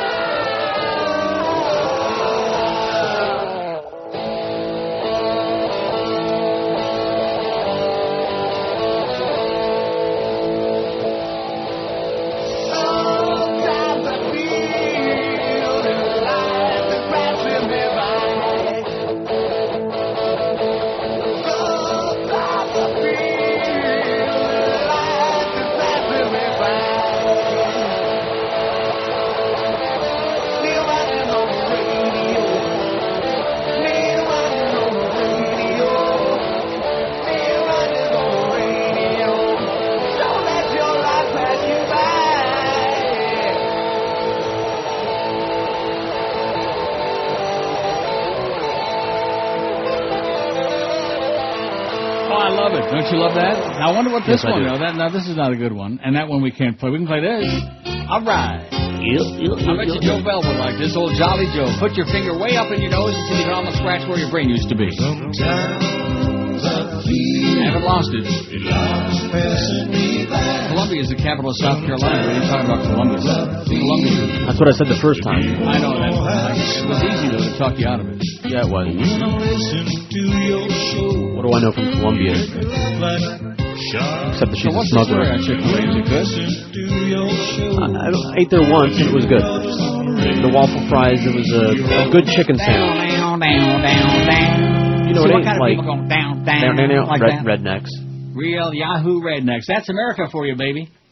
See, I did this once before, and it's a very ugly thing because most of us sophisticates, like the people listening to the legendary Neil Rogers show, we're a little more sophisticated than that, okay? I mean, if we stick our finger way up in our nose, we're not doing it because we want to scratch our brain. We're doing it because there's something in there we want to yank out. When in doubt, yank it out. But I'm telling you. So what's the story? Because I don't want any of my close personal friends going over to Chick-fil-A in Miramar or anywhere else to have lunch and then find out that they came back puking their guts out or like with wild, explosive diarrhea for the rest of the day and then blame me for it. See, it's not fancy. It's just good chicken sandwiches and waffle fries. Well, so what's wrong with that? Nothing. Now, they got the cheese waffle fries like they do with I don't know. I didn't really... Well, what do you mean you don't know? Look, I ate there once. It was in the mall. It was in the food Chris, court. didn't he say that? Ask me anything and I've got the answer. I think that's what George told me. Isn't that I'll make it up. Oh. He took his Swami hat off, though. I bet you couldn't ask the tapes any question, Joe Bell. You silly person, you. Columbia is the capital of South Carolina. 120,000 people says this fact, and it says, hi, George. See, I'm not even here. I don't even exist. Well, it's because I was waffling back and forth, speaking of the you waffle were waffling fries. on it? I was waffle frying back well, and you had forth. me confused. You know, it's one of those things where if you say it enough, it's like, oh, I don't know. Which is it? I thought it was Columbia. Well, every time I drive to North Carolina, I drive past Well, there ain't Columbia. no Columbus, South Carolina. I knew that. Whatever. There's a lot of and not only that, if they're going to name it after Christopher Columbus, why can't they call it? There's Columbus, Ohio. Right? Am I right? That's where Ohio State is in Columbus, Ohio. That's where the Straitjackets play, the Columbus Straitjackets, and that's where Jeff Reamer works, your close personal friend, speaking of somebody that won't buy you lunch. Because usually when they name a land after someone, they put that IA at the end of it. Like Nelia, that state named after you. Nelia? Yeah. You know the district of Nelia, named after you? How about Felia? Yeah. Get out of here already. 1,027 votes on the poll. I'm going to tell you something. I think it was the Marlin game yesterday. Now, wait a minute. Let's see. Waffle fries rule. Oh, here we go. I've been to the one in Dayland, says my buddy here, and it's good. With a, oh, he's winking at the end. You know, always be careful of a guy that winks a lot. Winking, blinking, and nod. No, the one in Dayland. Yeah, so I don't know. Everybody else says it's pretty good. Of course, you are so damn hard to please anyway, you know. What did I say? I said it was pretty good. You said it's a decent chicken sandwich, and you said something about wild diarrhea or something gross like that. Didn't he say that, Chris? It's as unfancy as a place can be, but it was just fine. Who the hell is that? My son created that, so it was fun. But, yeah, it's obviously just such a great honor. European hockey players, boy, talking about lunch. Wow. 1,034 on the poll. I just got so much good stuff going on here today. It's all good, like Bubba would say. It's all good. In fact, I wouldn't be surprised. I'm trying to think of where the hell I seen Chick-fil-A. Maybe where Fuddruckers used to be. Oh, here's your buddy Moishi also. Everybody's in on this. All right. Oh! It says the owner of it is a hardcore evangelical. Maybe that's why they make such a big deal. Well, I had on the email before on MySpace, a guy, one of our regulars, he said to me, he won't eat there because they close on Sunday because the owner's religious nut. He said, I'm not going to go somewhere where they force the employees to... Well, I mean, they give them the day off anyway. You know, Manishtana Halala Hazeh, never on a Sunday. And who wants to eat Chick-fil-A on Sunday anyway, right? Right. Aren't you supposed to order out for pizza on Sunday or something like that? All for me! Now, let's see. Who are they interviewing on here? Oh, some old Maple Leaf on here. Oh, don't tell me we missed out Terry Clancy. I wonder if he was kin to King Clancy. 1,034 votes. See, isn't it amazing that you live in a place where all this is like... It's like talking a foreign language, you know? Hockey talk, man. That was deflected away by Macy. Oh, this guy's good. The national announcer, I have no idea what his name is. He's very good. In fact, I ought to leave it on there because somebody's going to score a goal here pretty soon, but never mind. 5670560. How did we get into the fast food thing today? And you want to know why? See, the Sun Sentinel, I got sucked into it, and I'm really sorry. I apologize for that, especially if anybody has a bad meal because of me today, but I'm sure they won't. Do I ever turn people on to bad food? I don't think so. Nobody as fat as I've been most of my adult life turns people on to really bad food. If I tell you a place is good, you're going to go, like that when you walk out of there. Or, in fact, while you're sitting there enjoying it. I'm thinking back, and I can't say that you've ever done that. No. Steered us wrong. I would never give you a bum steer. You've queered us wrong a few times, but never about food. Well, I'll see if I can queer it with the boss. Maybe I can queer it with Joyce. Oh, what a thought. I feel unclean. I feel unclean. What a horrible thought just crossed my mind. WQAM, hello. Hey, Neil, how you doing? Okay, I sir. drove by that spot a few minutes ago on University where that restaurant... where Fuddruckers used to be? Yeah, you can say it, yeah. It's now a vacant lot. Oh. And there's going to be a Walgreens going up there. Oh, a Walgreens? There's the one at Nob Hill and Sunrise. What do we need another freaking Walgreens for? Yeah, well, they didn't reach 22,000 yet, so... Oh, okay, thanks. How do you like that? That's just what we need out there in West Broward is another Walgreens and another CVS, another what used to be after CVS. There's one good thing if you you need a lot of pills, or like a lot of body wash. What is that about America? We started the thing with all the rest stops and all the exits on the highways, on the interstates. By the way, thank Ike Eisenhower for all the interstate highways. That was his idea. Good thanks, Ike.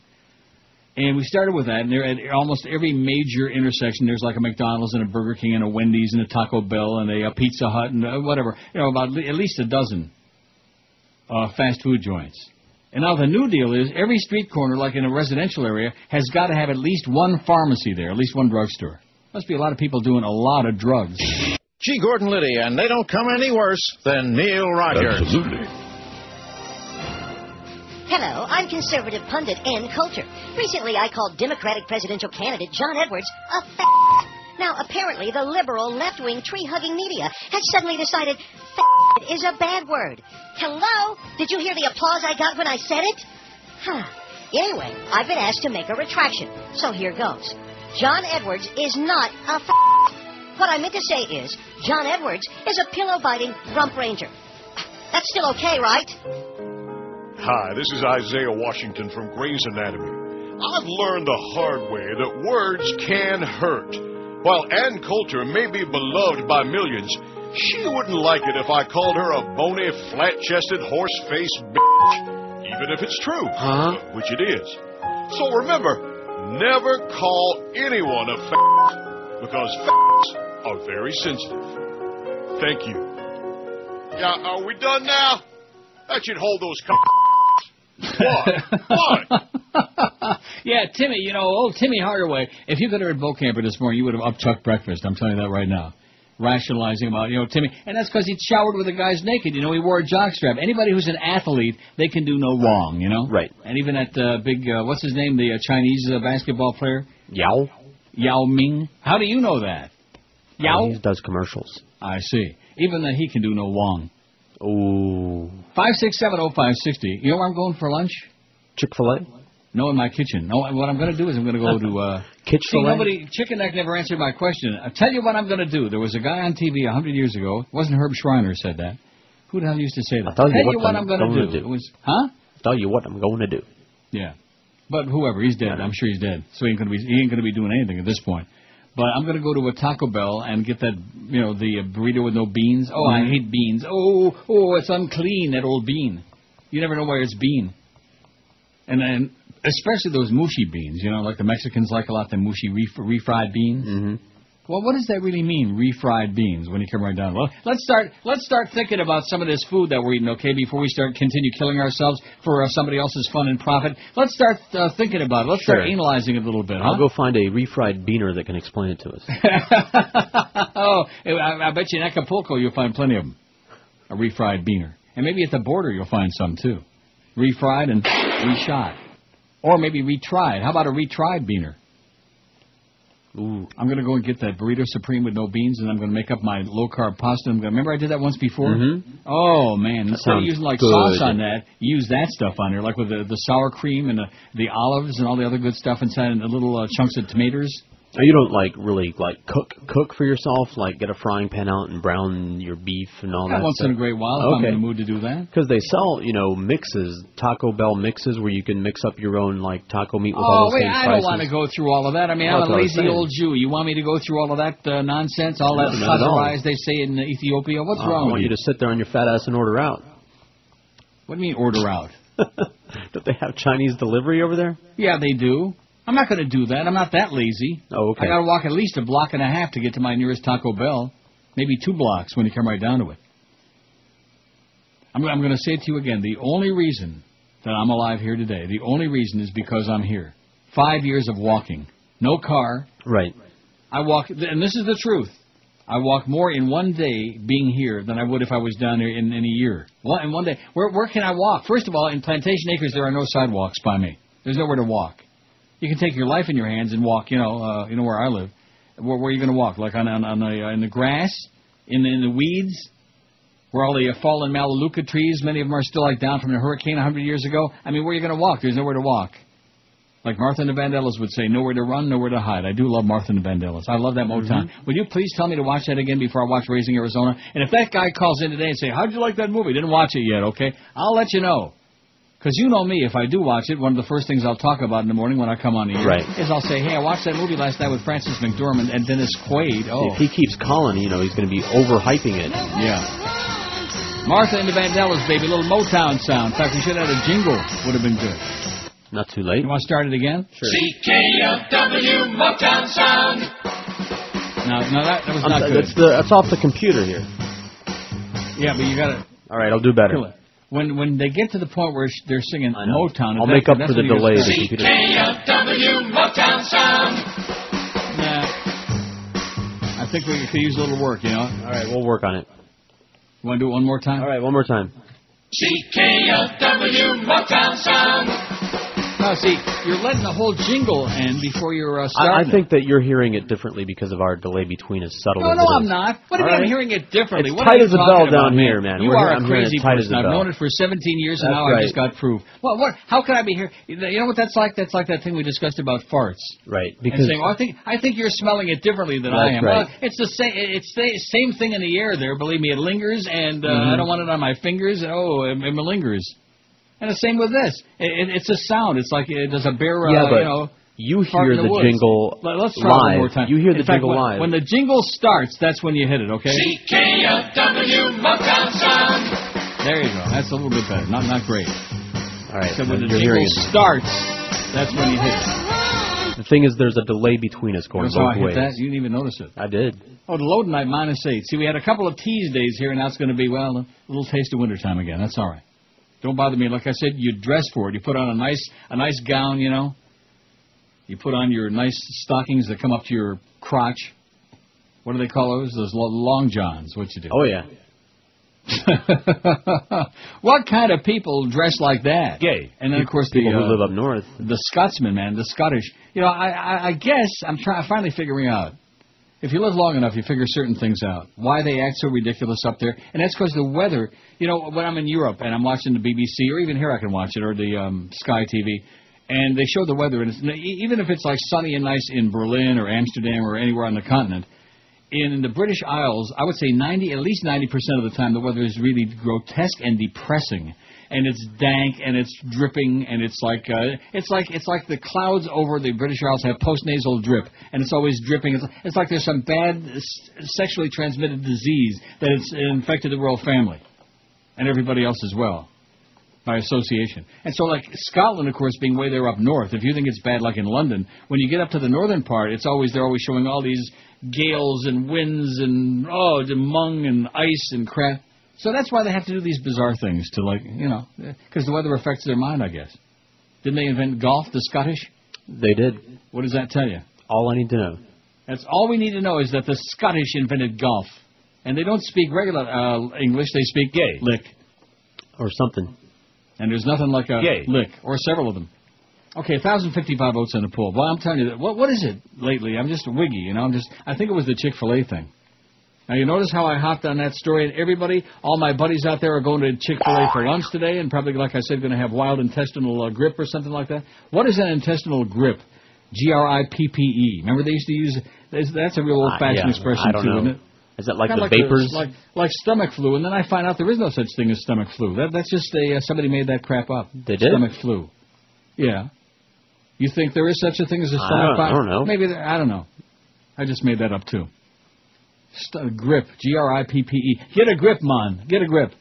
Already got some. I'll bet.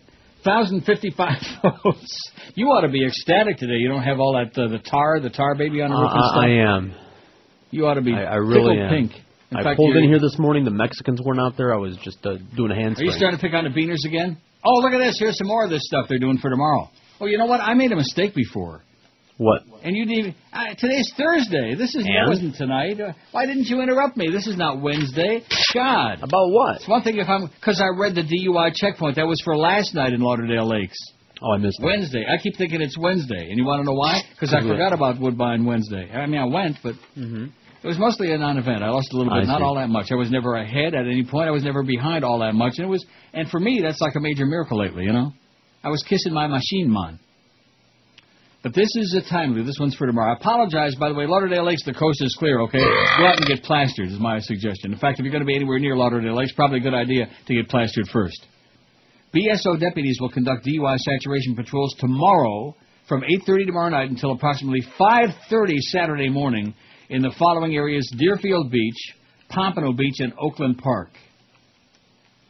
Oh, it just says in areas of. It doesn't say like in areas of Deerfield Beach, Pompano Beach, and Oakland Park. Impaired drivers will be identified, and DUI laws will be actively enforced. In fact, if you even had like a martini, if you had like a little glass of wine for a really pace-off celebration, they're going to drag your ass away, and nobody's ever going to see you again. They'll put you in one of George Bush's gulags. So let's say it again. 8:30 tomorrow night till 5:30 Saturday morning. Boy, they're really on a tear now. That's 9 hours. That's a lot of hours, baby, as Robert Creeper would say. Behind. Yeah. Is that Robert Reaper, the Grim Reaper, the Lord of the Board? That's the one. If Kenny says that again, I don't know what I'm going to do. I may just do the show out on the patio in my underwear. In the cold. In the freezing cold. It's pretty Looking cold. old. It's like 34. 8:30 tomorrow night till 5:30 Saturday morning in Deerfield Beach, Pompano Beach, Oakland Park. They're going to be doing DUI saturation patrols. They're going to be all over your arse, baby. They're going to be all over you like Stink-On Joyce, sniffing your breath and sniffing your rectum. Yeah, whatever you got, they'll sniff it. That's what I told Brady Quinn. I said, whatever you got. 1,062 votes is what we got. Lakeman, and I like scrubbing my smelly gorilla ass with soap made from Jules and listening to the Neil Roque Comunista Hour. Hey, Brian! Well, I never thought I'd find the kind of ride that I've been tooling around in today. Now it's a classic set of wheels fixed up the way a brother would like it. Now it's been clean and shiny and the trim is gold anodized under my seat. I got a can of liquid cherry, yo. Aw, baby. Coconut, granada, cherry, and me, baby blue. Aw, baby. Shiny little velvet, little smelly machine. Took the suspension down, so I bounced down the road in a big daddy superfly. Now it be hard to stop, no big deal. Someday I'll get around to fixing the brakes. A 1979 Bonbon Catalina. She sure looking fine. Now it's my baby Cadillac. Aw, baby. Coconut, granada, cherry, and me, baby blue. Aw, baby. Shiny little velvet, little smelly machine. Yo.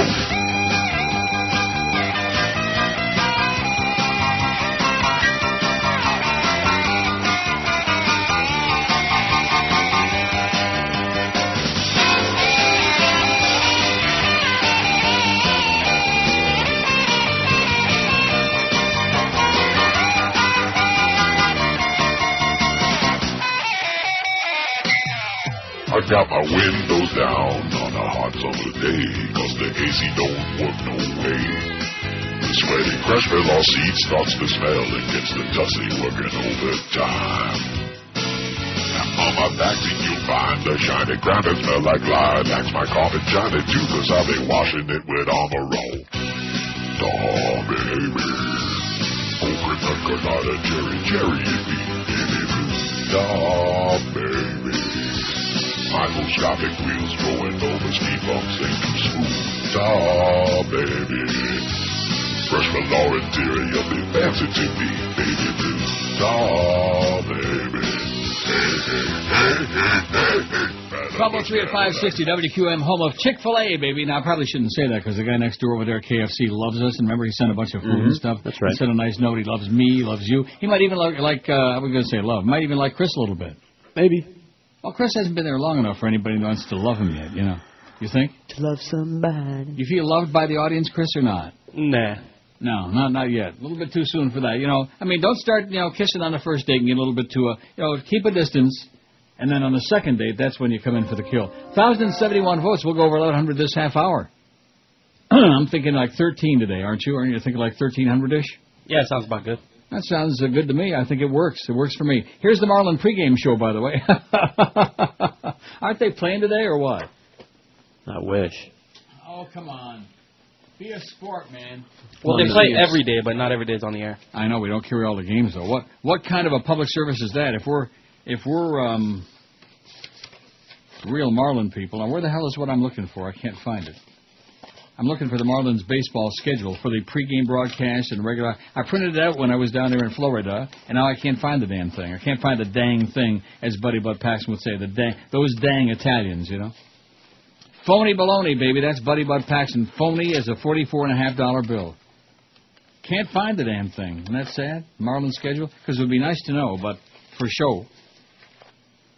It's in my pile somewhere. See, I do have a bad habit of doing stuff as far as being disorganized. And that is like I've got all these different piles of papers, like over in front of the DCS where the keyboard is, you know. It's the pool pile. I've got all these piles of pools, and then some other assorted stuff that I don't want to lose, like, hey, it's the Wednesday checkpoint even though it's Thursday. I can't believe you let me do that. I mean, I believe that I did it because I'm an idiot, and I'm old. Yeah, I wasn't paying any attention. Yeah. I don't have any email from Norma Kent, by the way, saying, hey, guess what? Joe Bell and I just re-upped your deal for another 6 years, Neil. I don't have anything like that in front of me in my pile of papers. He's probably having another verbal war with Jolly Joe Bell, and I have no idea why. Because Jolly Joe just loves my pimply fat old ass. I'm telling you that right now. Don't you believe that? Sure, why not? In fact, I think Jolly Joe loves any pimply fat old ass. Nearly 6 in 10 Americans want to see U.S. troops leave Iraq either immediately or within a year, and more would rather have Congress run U.S. policy in the conflict than President Bush, than President Dumbo, than that butcher of Washington, the butcher of D.C., District of Columba. I wonder if that was named after your ex-governor's wife, Columba, the smuggling bitch. Mm-hmm. Though support for Bush's decision to dispatch, or maybe it was named after his drug-addicted daughter, or maybe it was named after the son, George P., the one that was driving around in wheelies in his girlfriend's parking lot because he's a crazy person. Or was it the other? How many sons has he got? Are there 2 that I'm confusing with? I don't know. George P., who used to be really cute, by the way. I hate to say that because it sounds very faggy, But he was. And then the other one, I think that was like banging his girlfriend in broad daylight in the parking lot of some shopping mall in Tallahatchie. Yeah, that's a different one. Oh, that's a different one, yeah. Well, at least the whole family is dysfunctional. There's nothing like that. The wife is a smuggler and a liar. The husband, Jeb, he's a fat-ass liar that has devious plans to screw the public over every way he can. And then, of course... the daughter's a crackhead. That's what I just said. Did you say the daughter was a crackhead? No, well, that. Noel. It's the last Noel, baby. Don't be picking on the last Noel. Even though it's Easter time, I think it's not too early to start thinking about Christmas, man. Though support for Bush's decision to dispatch additional troops to Iraq grew to 37% up from 32 in a mid-January poll, a slim majority of 52% say Congress should block funding for that new deployment. Only crazy people would say, let's send some more people over there for human sacrifice, and then we can read more stories about how the hospitals are mistreating them and treating them like garbage, and how they're going to... They had one soldier on, was it last night or the night before on the nightly news, he has been hit by IEDs 5 times in Iraq. 5 times! How do you like that? 5 IEDs. After the first one, wouldn't you think that would be, enough? You'd think. Yeah. God. I did that one time when I was about 15 years old. Yeah. Had a brain? It's your buddy Scotty Mack. How's he doing? You see him again? Not lately. He's evidently... I want you people who are going to eat at Chick-fil-A, and it really makes no difference to me. I'm not one of those people that like the Christian yellow pages and the atheist yellow pages. Who cares, If you got a good product, I'll eat it, I'll buy it, I'll try it. But he's an evangelical wild man, I guess, evidently. So they say. The CNN poll was conducted Friday through Sunday. Bush, well, we don't care. Very boring. 5670560, pound 560 in the Verizon Singular wireless line, 1,077 votes. This poll isn't even worth reading the result, the only reason, and again, I don't believe it anyway. How many people say, I see, embarrassingly, they don't know where Iraq is on a map? 24. I know for sure that of the 1,077 votes, I bet you at least 20% couldn't find Iraq on a map if you offered them $1,000 cash. At least. If you had the globe, when you were a kid, we used to have the globe of the world. Mm-hmm. Do you ever have that? Sure. Well, I mean, I didn't have one, but I had school some globes. I've had a few globes. Did you? But anyway. Were they big? Some. Well, now, what was I saying before you turned the... Finding Iraq on the map. Yeah, you couldn't find it. How about those U of M things? Of course, that University of Miami, what does that tell you? Yeah. Couldn't find New York City. All these kids from New York. We can't find New York City on a map. Could that be Long Island out there sitting in the... Oh, yeah, could be. WQAM, hello. WQAM, hello. Yeah, you're really showing heavy duty for this Chick-fil-A. What's up with that? WQAM, hello. You're a bitch, Joy. WQAM, well, we know that. QAM, hello. Hi, Neil. Okay, bye, sir. Well, we ought to have, that would be a good Boca Brian bit, to the tune of Bitch Girl by Hall & Oates. Yeah. You're a bitch, Joyce. Yeah, I can just hear it now. I have no more. That's as far as I go. Sure, he's working on it right now. Is he working on it feverishly in his bald spot, too? I guess it's only the 15th. Remind me toward the end of the month to send him some more money so we can keep his mouth shut. Okay. No, just to keep him calm, Right. They still haven't paid him over here, there's nothing I can do about that. I know. You keep laying that on me every single day. I'm going to ask you this right on the air now. I'm going to ask you this right here on the air, right in the middle of this show. Uh-huh. Do you know anybody who's more generous than I am? No. So why do you imply that I'm blaming you or expect you to do something No, but about it's just because you keep telling me that. All it does is make keeping me you feel up to bad. date. Maybe Why if do you you do whine stuff? about it. I got all these other people out here, all my bunk butt buddies on the internet who are doing all kinds of stuff to make me feel good and reach out and give me a little pat on the back of the neck, sometimes like a smack in the head, which I could use, which is great. That makes me feel, put me in a pository attitude instead of a negatory one. Makes me feel loved and, something. Makes me feel like I'm alive at least, which I need that. And then you come up with this depressing crap about, the station still hasn't paid. Well, so what do you want me to do about it? Get all bent out of shape? Should I go in and lay down on the couch and have a fit and start crying and bawling like a child? I don't know. It might help. Okay, I'll give it a shot.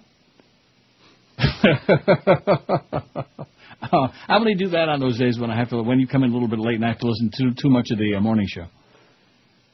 I think if they invited you to be on the oblong table. And that, when you told me that Toast, remember Toast used to work across the street? When I told you. I think he's still on the payroll. It was Chris that told you.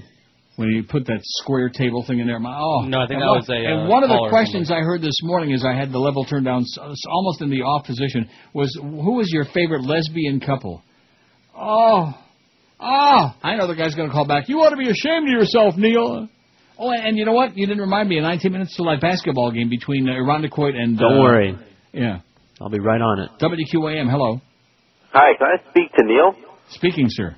Rogers grew up in Rochester, New York, where he amused himself by... I'm not interested in hearing your baloney again, okay? Your crap. 5-6... This is the Wikipedia guy, okay? Writing all this garbage. Bop, bop, bop, bop, beep, beep, beep, beep, boop, boop, boop. Yeah. Crap. I'm glad you found a hobby, though, pal. Keep you off the streets. WQAM, hello. Yeah, Jeb Bush lives in Coral Gables now, overlooking the golf course. Fat ass? Yeah. Fat ass, hey, Jeb. And George, I'll see you in Sparta.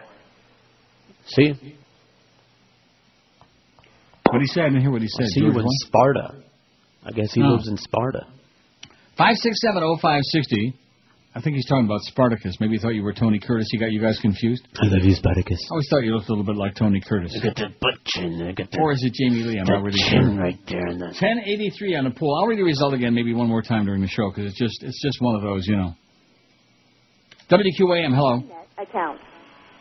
Oh, here's one of my favorite lady. This is the only lady caller we get most of the time, and she's a recording. Well, what can you do? We do get, and in fact, you notice even the lady faxers have been laying down on the job lately. I don't know what that's all about. Maybe we're not talking about Johnny Depp enough. No fags in the church. Absolutely. Huh?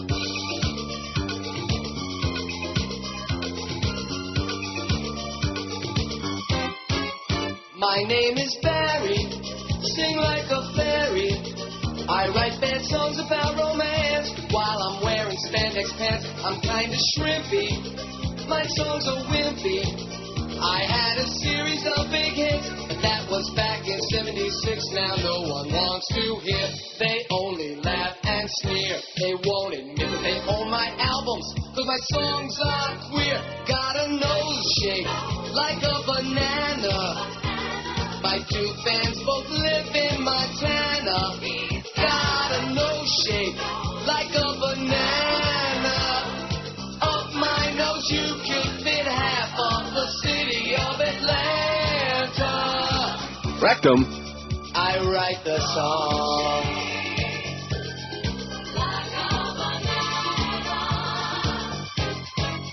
I've got a honker the size of Yonkers. When I get a stuffed up nose, I be Tristan in a hose. But now I'm on the case. My life is back in place. And so I'm singing again and sticking my schnoz in your face. Got a nose shape like a banana. My two fans both live in Montana. Got a nose shape like a banana. Up my nose you could fit half of the city of Atlanta. You fairy. I write the songs. You know, the first day I was on the air in South Florida doing weekends playing music on WIOD, following Russ Oasis, no less, in his DJ days, I played that song. I write the songs by Mary Manilow. Is that exciting or what? What a memory, baby. You know how many years ago? That was about 400 years ago. Before Jesus was an infant. And that was one of the first songs I ever played. I Write the Songs by Barry Manilow. I Write the Song. That's not the song. What is that song I just played? No, huh? Copacabana. Oh, Copacabana. Well, that's not what I played. I Write the Song, bada-beep, bada-boo, whatever. Some other faggy song. This one here. Well, that's it. That's the one. Barry Manilow. Hey, Barry. You fair. Right. How's Mary? Quite contrary? See, how's Mary? That's awful, Larry. Here's Elton. He's still dead, by the way. That's the good news. Excellent. Oh. Too bad. Well, yeah, too long. That's exactly what came to my mind. I've been alive too long. All the world is singing with you, Barry. You've been alive too long, okay? Just lay down and die, you know? Oh, that's bad. That's bad. Mandy. Now, you know, I hate to admit this. I actually like this song a little bit. I used to like it, then they... They played it into the ground. I know they played it too much. It's a pretty good song, especially for a big-nosed queen like her. She. You going to talk this up or what? No. Well, I know where it is. Oh, see, you forced me to... I think I may have gotten a little piece of his beak. Just enough to wet my beak. Remember Don Panucci? He just wanted to wet his beak? Is there any part of his beak If he wouldn't have messed with that light bulb, he might still be with us today. Don Panucci. I wonder if Don Panucci had Fiducci. Had a what now? And I wonder if he knew Louis Palucci. Coochie Coochie, Louis Palucci.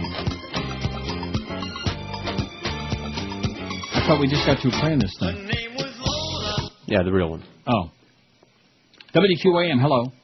Neil, good afternoon. Yes, sir. Good afternoon, sir. Thank you. You mentioned Noelle Bush earlier, and it kind of got me wondering, do you think that whenever she was trying to score drugs, she ever had to do ass to ass?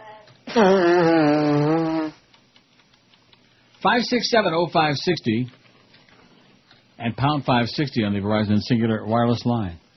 WQAM, hello. QAM. Mm-hmm. Hey, let them wrestle the papers around a little bit. They're wrestling with their conscience. This is the call. What do you mean this is the call? This is it. This is what we're How do you know this is it? I'm telling you. They'll say something. You'll see. Yeah. Say something. Come on, you can do it. Something. Come on. Can't do it. Couldn't say something. We heard QAM, hello. WQAM, hello. Hey, what's with all the rhyming, cotton bat boy? WQAM, hello.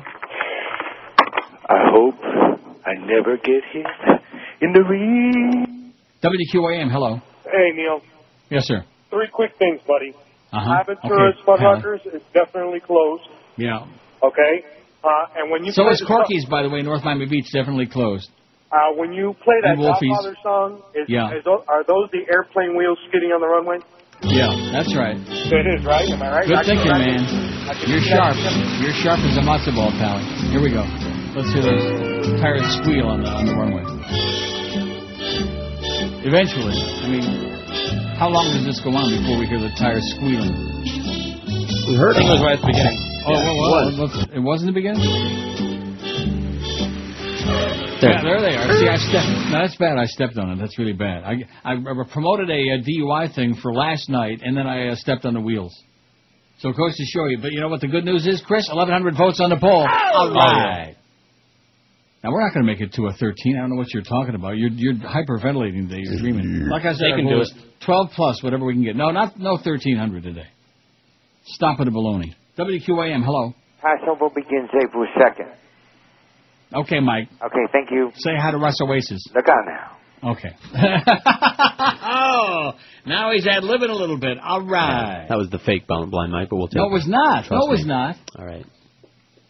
That was not the fake Blind Mike. There's a guy named Sam who does a great Blind Mike impersonation. Are you And serious? the reason that you knew that was the fake one Are is you because sure? he was quick and witty. Oh. Didn't sound too quick or witty to me. Why? Because he said, Because he said, look out now, right there on Get out of here. Get away. All right. Where do you come up with this crap? All right. He's been calling for years. We used to work with him. He used to brag Sam? about it, Sam. We used to like work with him where? a part-time engineer. At what station? IOD, and I think he did a little bit of work here, too, once in a while. You know, we had a guy named Sam who was a production guy at KAT 100 years ago. Dark-complected guy. Good guy. I don't know why he was a good guy, but he just was, you know. He was the production ace at KAT. I'm going to go back and we're going to get Sid Levin out of retirement. Sid's going to head up the new KAT. We're going to get all the old people back. Can't get Jim Alton back, though I think he's dead. And Art Smith, the engineer, I'm sure he's dead. Maybe we can get Miss Horkheimer on there from the Space Transit Planetarium. You know, the Stargazer. WQAM. What are you implying? QAM, hello. Uncle Neil, you're a goddess. Yeah, okay, thanks. That must have been... Yeah, the God. WQAM, hello. Hello, Neil. Yes, sir. Is Massey Hall still in Toronto? Massey Hall? Yeah. What is that? I just bought Neil Young live at Massey Hall, 1971, Toronto. Oh, I guarantee they probably tore that damn thing down. Good thing. Hey, another quick story. My friend just got a fancy job offer in Manhattan, and he's living up in the Berkshires. Right. Go ahead. And I told him, whatever you do, don't do what the great Neil Rogers did. Don't turn down a great job offer in New York. Well, what job offer did I turn down? I don't know. Didn't you? I thought I heard you tell that story before. Oh, that was WAB 3 different times. That was Rick Sklar, who was a big fan of mine. Yeah, but you would have been a legend in New York, and that would have been cool. But that would have been super cool. But I might have been talking to some people with an IQ larger than their thumbnail. So why the hell would you want to do that? You know. I'm doing okay, man. I have no regrets. I'm doing just fine as wine. You know. My friend, he's up there in the Berkshires. I said, don't worry, they'll still be there when you want to return. Don't turn down. That's correct. They're not going nowhere. Good point. Okay, good luck to you, pal. Good luck to your buddy there. It sounds like you could use some. All these people, if you just go on Sirius, if you just go on... the fact that these people are lunatics and that it's a technical disaster and that Joe Bell and Clarence, between the two of them, have got an IQ like the size of your thumb, I mean, yeah, that's annoying and it's something to bitch about. But, sometimes in life it's good to have things to bitch about and bellyache and get off your chest, like that. Otherwise it would be very, very boring. A great philosopher told me that very recently. If we didn't have people and things, all of these things to bitch about, then life would be extremely boring. I don't like boring, Right. I like a little bit of excitement. Not too much excitement. I like a little excitement. You know what I mean? No, what do you mean? A little. You know exactly what I mean. How much is a little? Well, not that little. Oh. 11:07 on the poll, though. If anybody has opinion dissenting from our way, we'll place your name into the system as enemy of the state. Don't even bother to question. Just follow and obey. Everybody's turning fascist. Absolutely. Fascist USA. In the act of patriotism, we're watching all of you. Everyone's under suspicion, so that's what you do.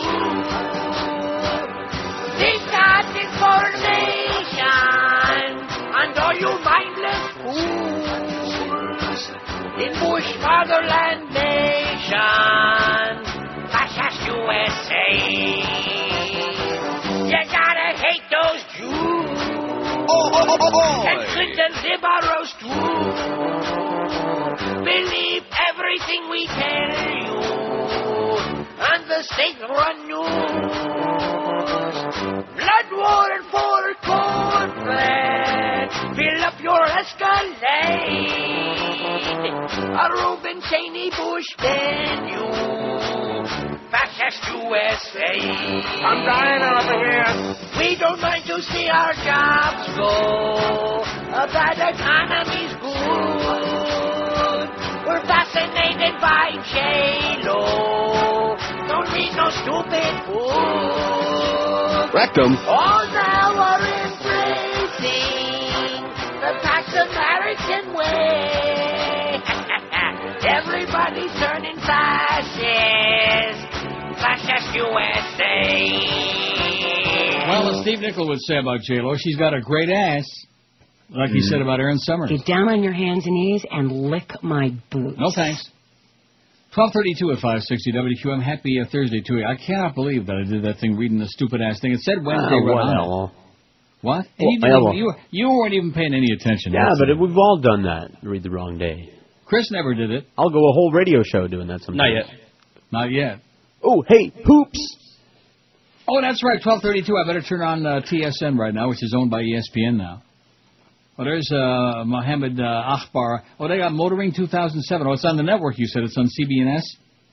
Isn't that what Correct, there it is. Watch exclusive online video, plus live scoring and stats from each game. That's at See the delay? Well, of course it's a delay, because don't you understand, these people are picking up, you're watching it live off, I'm sure, Channel 4. Right. These people here on my cable, on Rogers Cable, are picking it up off the satellite, and then they're refeeding it, and then they're sticking their own spots in there.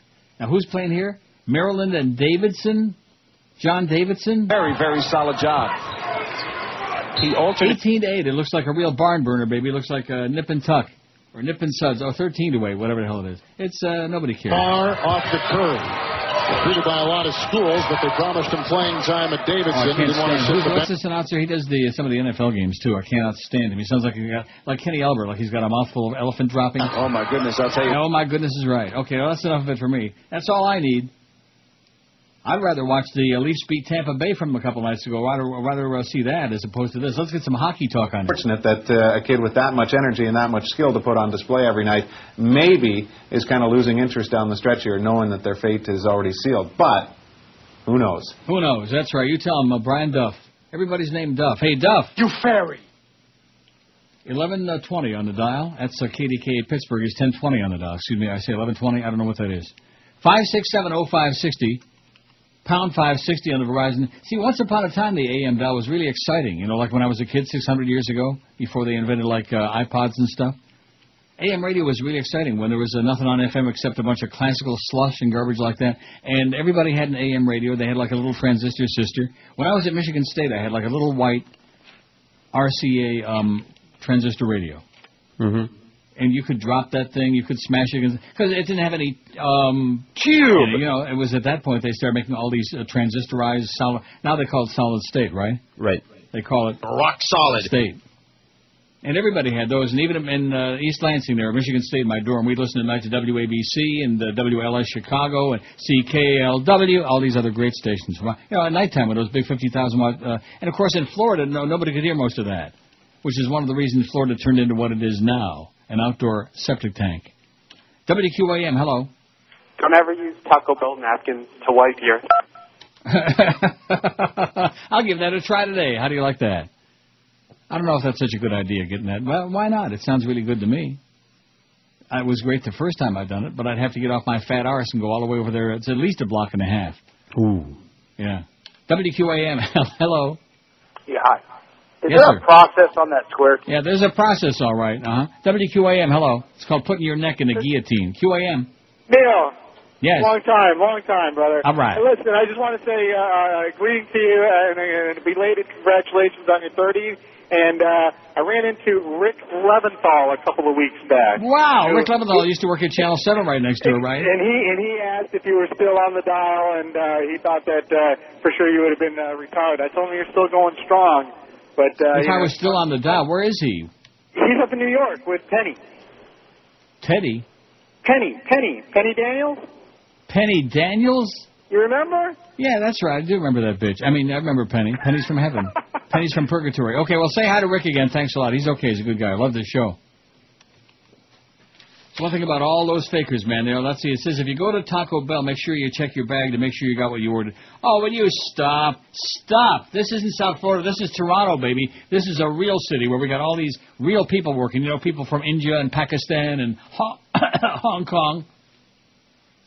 It says otherwise you might find It says Taco Bell is notorious here in South Florida for giving you the wrong order. Otherwise, you might find a nasty surprise in your bag when you get home, like maybe something with a bunch of mushy beans in it. No, you see, what I do is I know this requires tremendous, what's the word I'm looking for? Tremendous attention on your part, attentiveness. That's the word I'm looking for. Okay. Is you actually stand there and you watch what they're making, what they're loading up, right. You keep your eye on it, and you make sure they're not dipping into that mushy bean thing there, all that big vat of mushy beans. Oh, man. How can you people eat that swill? And what is it they like about it? Is that, I don't know. Delicious but no taste, but bad taste. Exactly, which is like when it's there in the dip, it's like take it or leave it. I'll tell you what's good mushy, and it's like, chocolate pudding. Right. Right? Yeah. Or like a nicely tempered pint of Haagen-Dazs or Ben & Jerry's ice cream. You bet. That's mushy, and it's good. Like Rocky Road would be good. Now, maybe instead of going over to Taco Bell, maybe I'll just mosey on down to the Eaton Center and go over there to Bastard Robbins. Yeah, go Eaton at the Eaton Center. And have like three scoops hot fudge sundae with like, well, I'm not doing that. So you're starting with the food stuff today with that Chick-fil-A story. It's the Slum Sentinel's fault. Let's blame the damn Slum Sentinel. And if anybody out there eats today at Chick-fil-A and gets a wild, nasty intestinal grip or whatever, if they're gripping it, well, don't blame me. WQAM, hello. Hi, WQAM, hello. Hello, Neil, and a great bloody day to you. Mm-hmm. Yeah, hey, good phony voice. Good phony voice. How about trying a real one would be good, huh? Yeah, you could do I had it. a question You could do for it. you, Yeah, Neil. let's try a real voice. Hello, you up for Hello. WQAM, hello. Hello. Neil. Yes. Hi. Yeah. Oh, is this Neil? Yeah, it is. Okay, love your show. How's everything?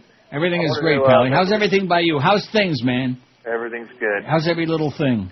I'm looking for, in Neil's noises, the bit Ty Tommy or Ty Tony. Oh, are you gonna do a request now, Ty Tommy? Hello, I'm Tommy from Thai Tommy, saying for the best Thai food and the best service, as long as you're not black, come on down to Thai Tommy on South Beach. We don't like black people. They don't tip well. Besides, why black people want to eat Thai food anyway? We don't have fried chicken on the menu. Oh, wait, I forget. We have spare ribs. Lu Ching, I talk. Hot spare ribs on menu. So, if you're not black, come on down to Thai Tommy. Come to think of it, those damn gay people, we don't like them either. Sure, they tip good, but they talk too loud with funny lists. Disturb other customers, no come back. So, no gay, no black. And while we're at it, Latin people, you make reservation for 7:15. Don't show up at 8:20 and expect your table. We give it to someone else already.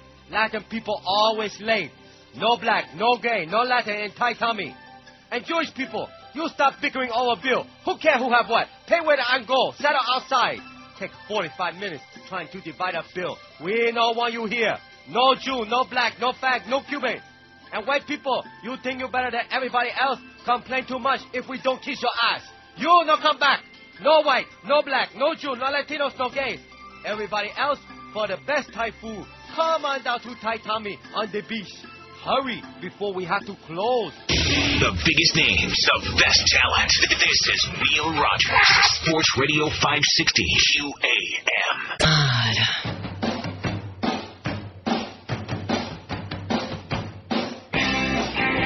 Ooh, a presidential run. It might be fun. Are you gonna give it a try, Obama? Ooh, you make the voters run. Are you the one? Will we vote for the black guy, Obama? Never stop a rock. He's on top. It may be his time, but his name sounds like he's an Arab guy.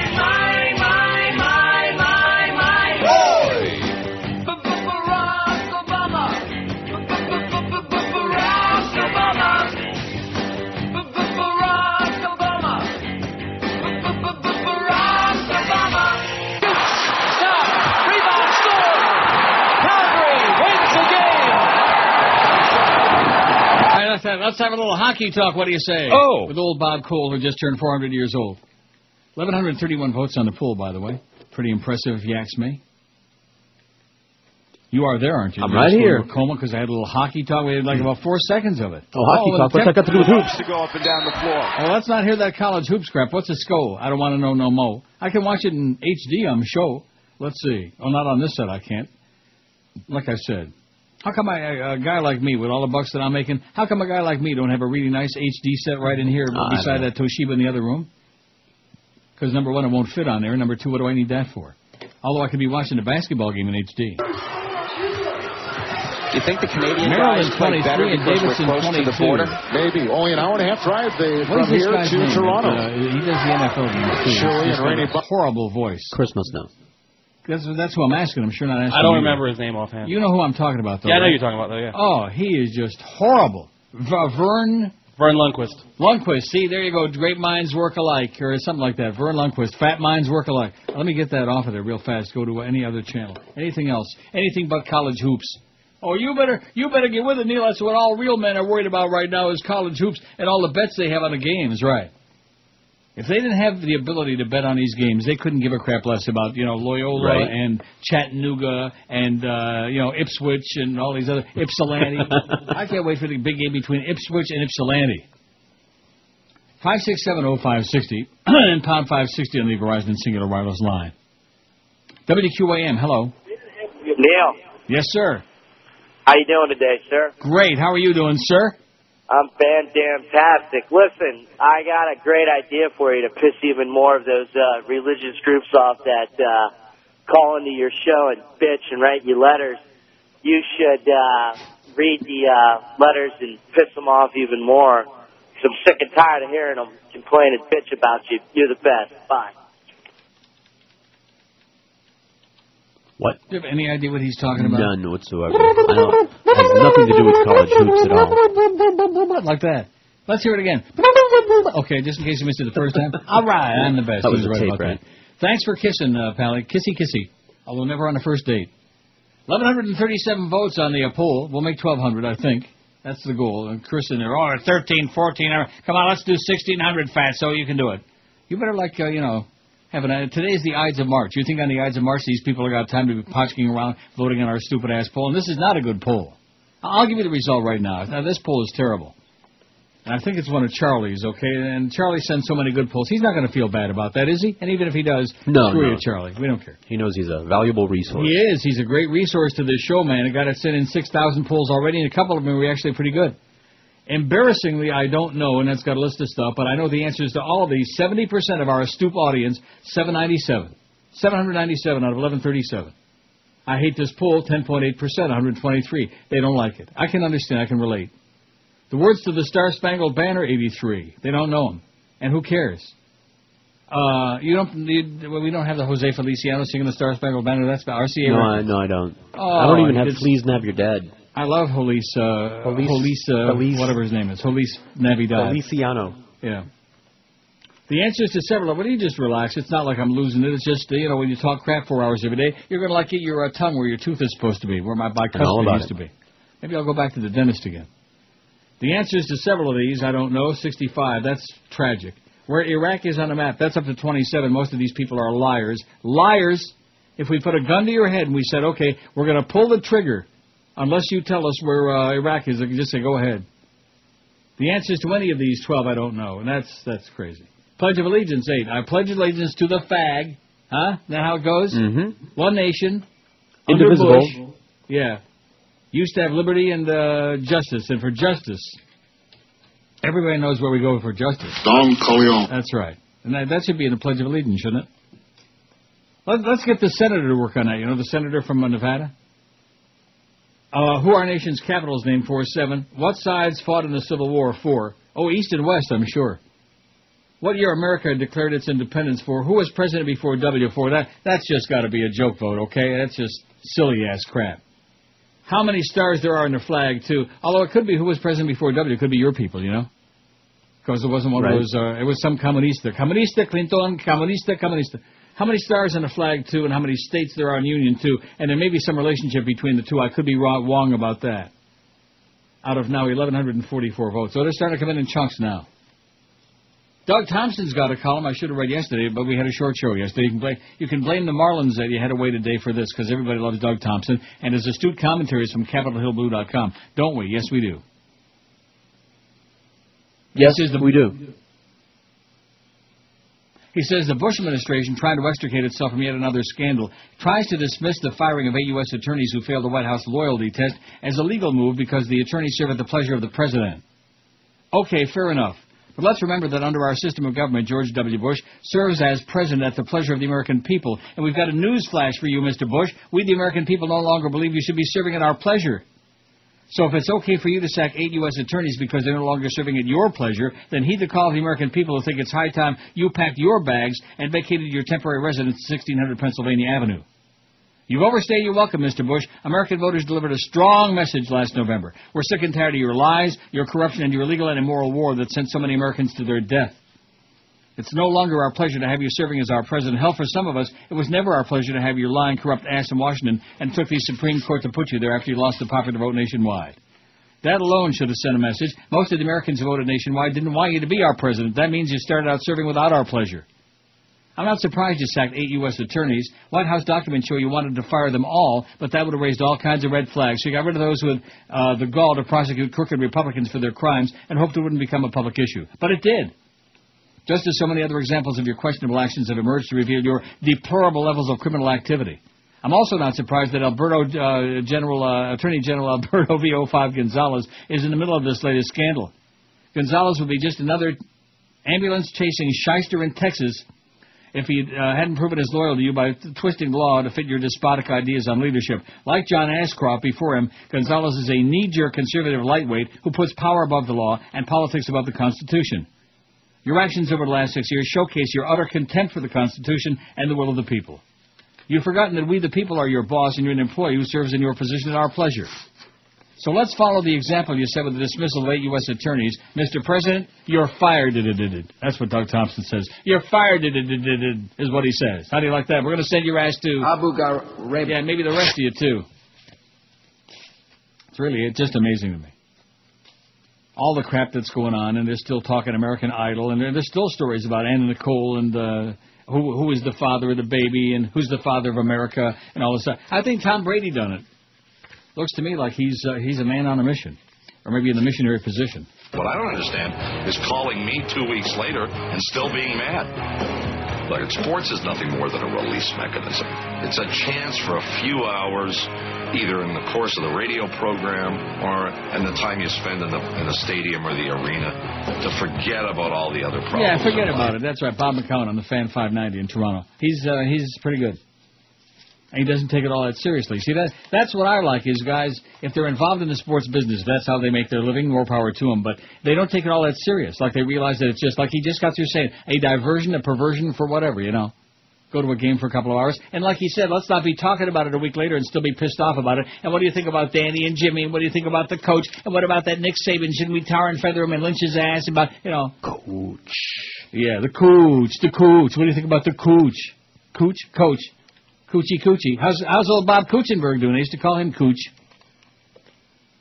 Only behind his back, though. 1,151 votes on the poll today, and it is a nasty poll, and we're still going to do 1,200. How do you like that? Chris, I bet he's just laughing up his sleeve. Now, what was the menu du jour today? Howie's, grouper fingers. What were the grouper fingers? What is that? Good. I don't even know what that means. Is that like breaded grouper? Is that what that is? Right, like fish sticks. Oh, man, like Mrs. Paul's? No, fresh grouper, lightly breaded and fried to perfection in Howie's deep fat fryer. Oh, well, you just wait till Chris's girlfriend comes in there with a chow. I can't wait. I bet you can't. Yeah, but how about the lunch? We have something for her, too. And I'll bet you do, and valuable she don't want door prizes. Here's the bulletin. She don't want it. You may got it, but she don't want it. Scott Burrell. And when I'm up in Boca Chica slapping old women with painted lips around the pool, I listen to the Neil Rogers 1 to 2 hour. I listen to the Neil Rogers Fair and Balanced 1 to 2 hour. Hey, Burrell. What? By the way, son, I've been giving it some thought, see?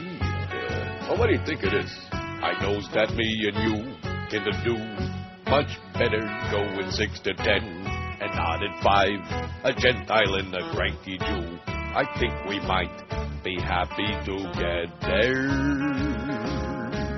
I think you really gone out of your mind. You gotta have your wee-wee bag strapped on too tight. No chance I'll do a show with you. I'd rather die with the Graffy together. Why, I'll have you know that I'm a big mocking Jew from Brooklyn Heights. I've been rated by everybody but you.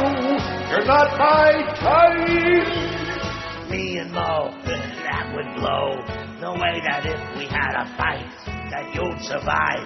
Who'd want to hear a genitile and pushy kite? That's Graffy together. Joy, joy, joy, joy, joy, joy, joy, joy, joy,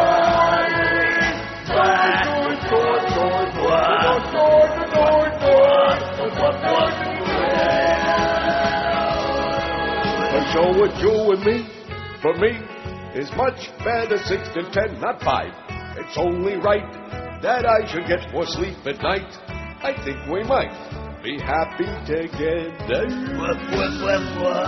Happy together. Would you leave me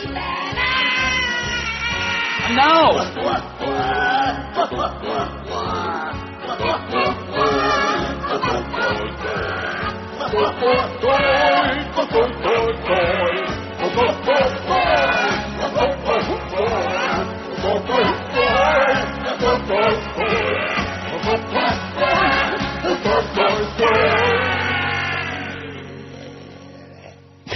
I don't think I ever let it go all the way out before like that, you know? Let it all hang out, baby.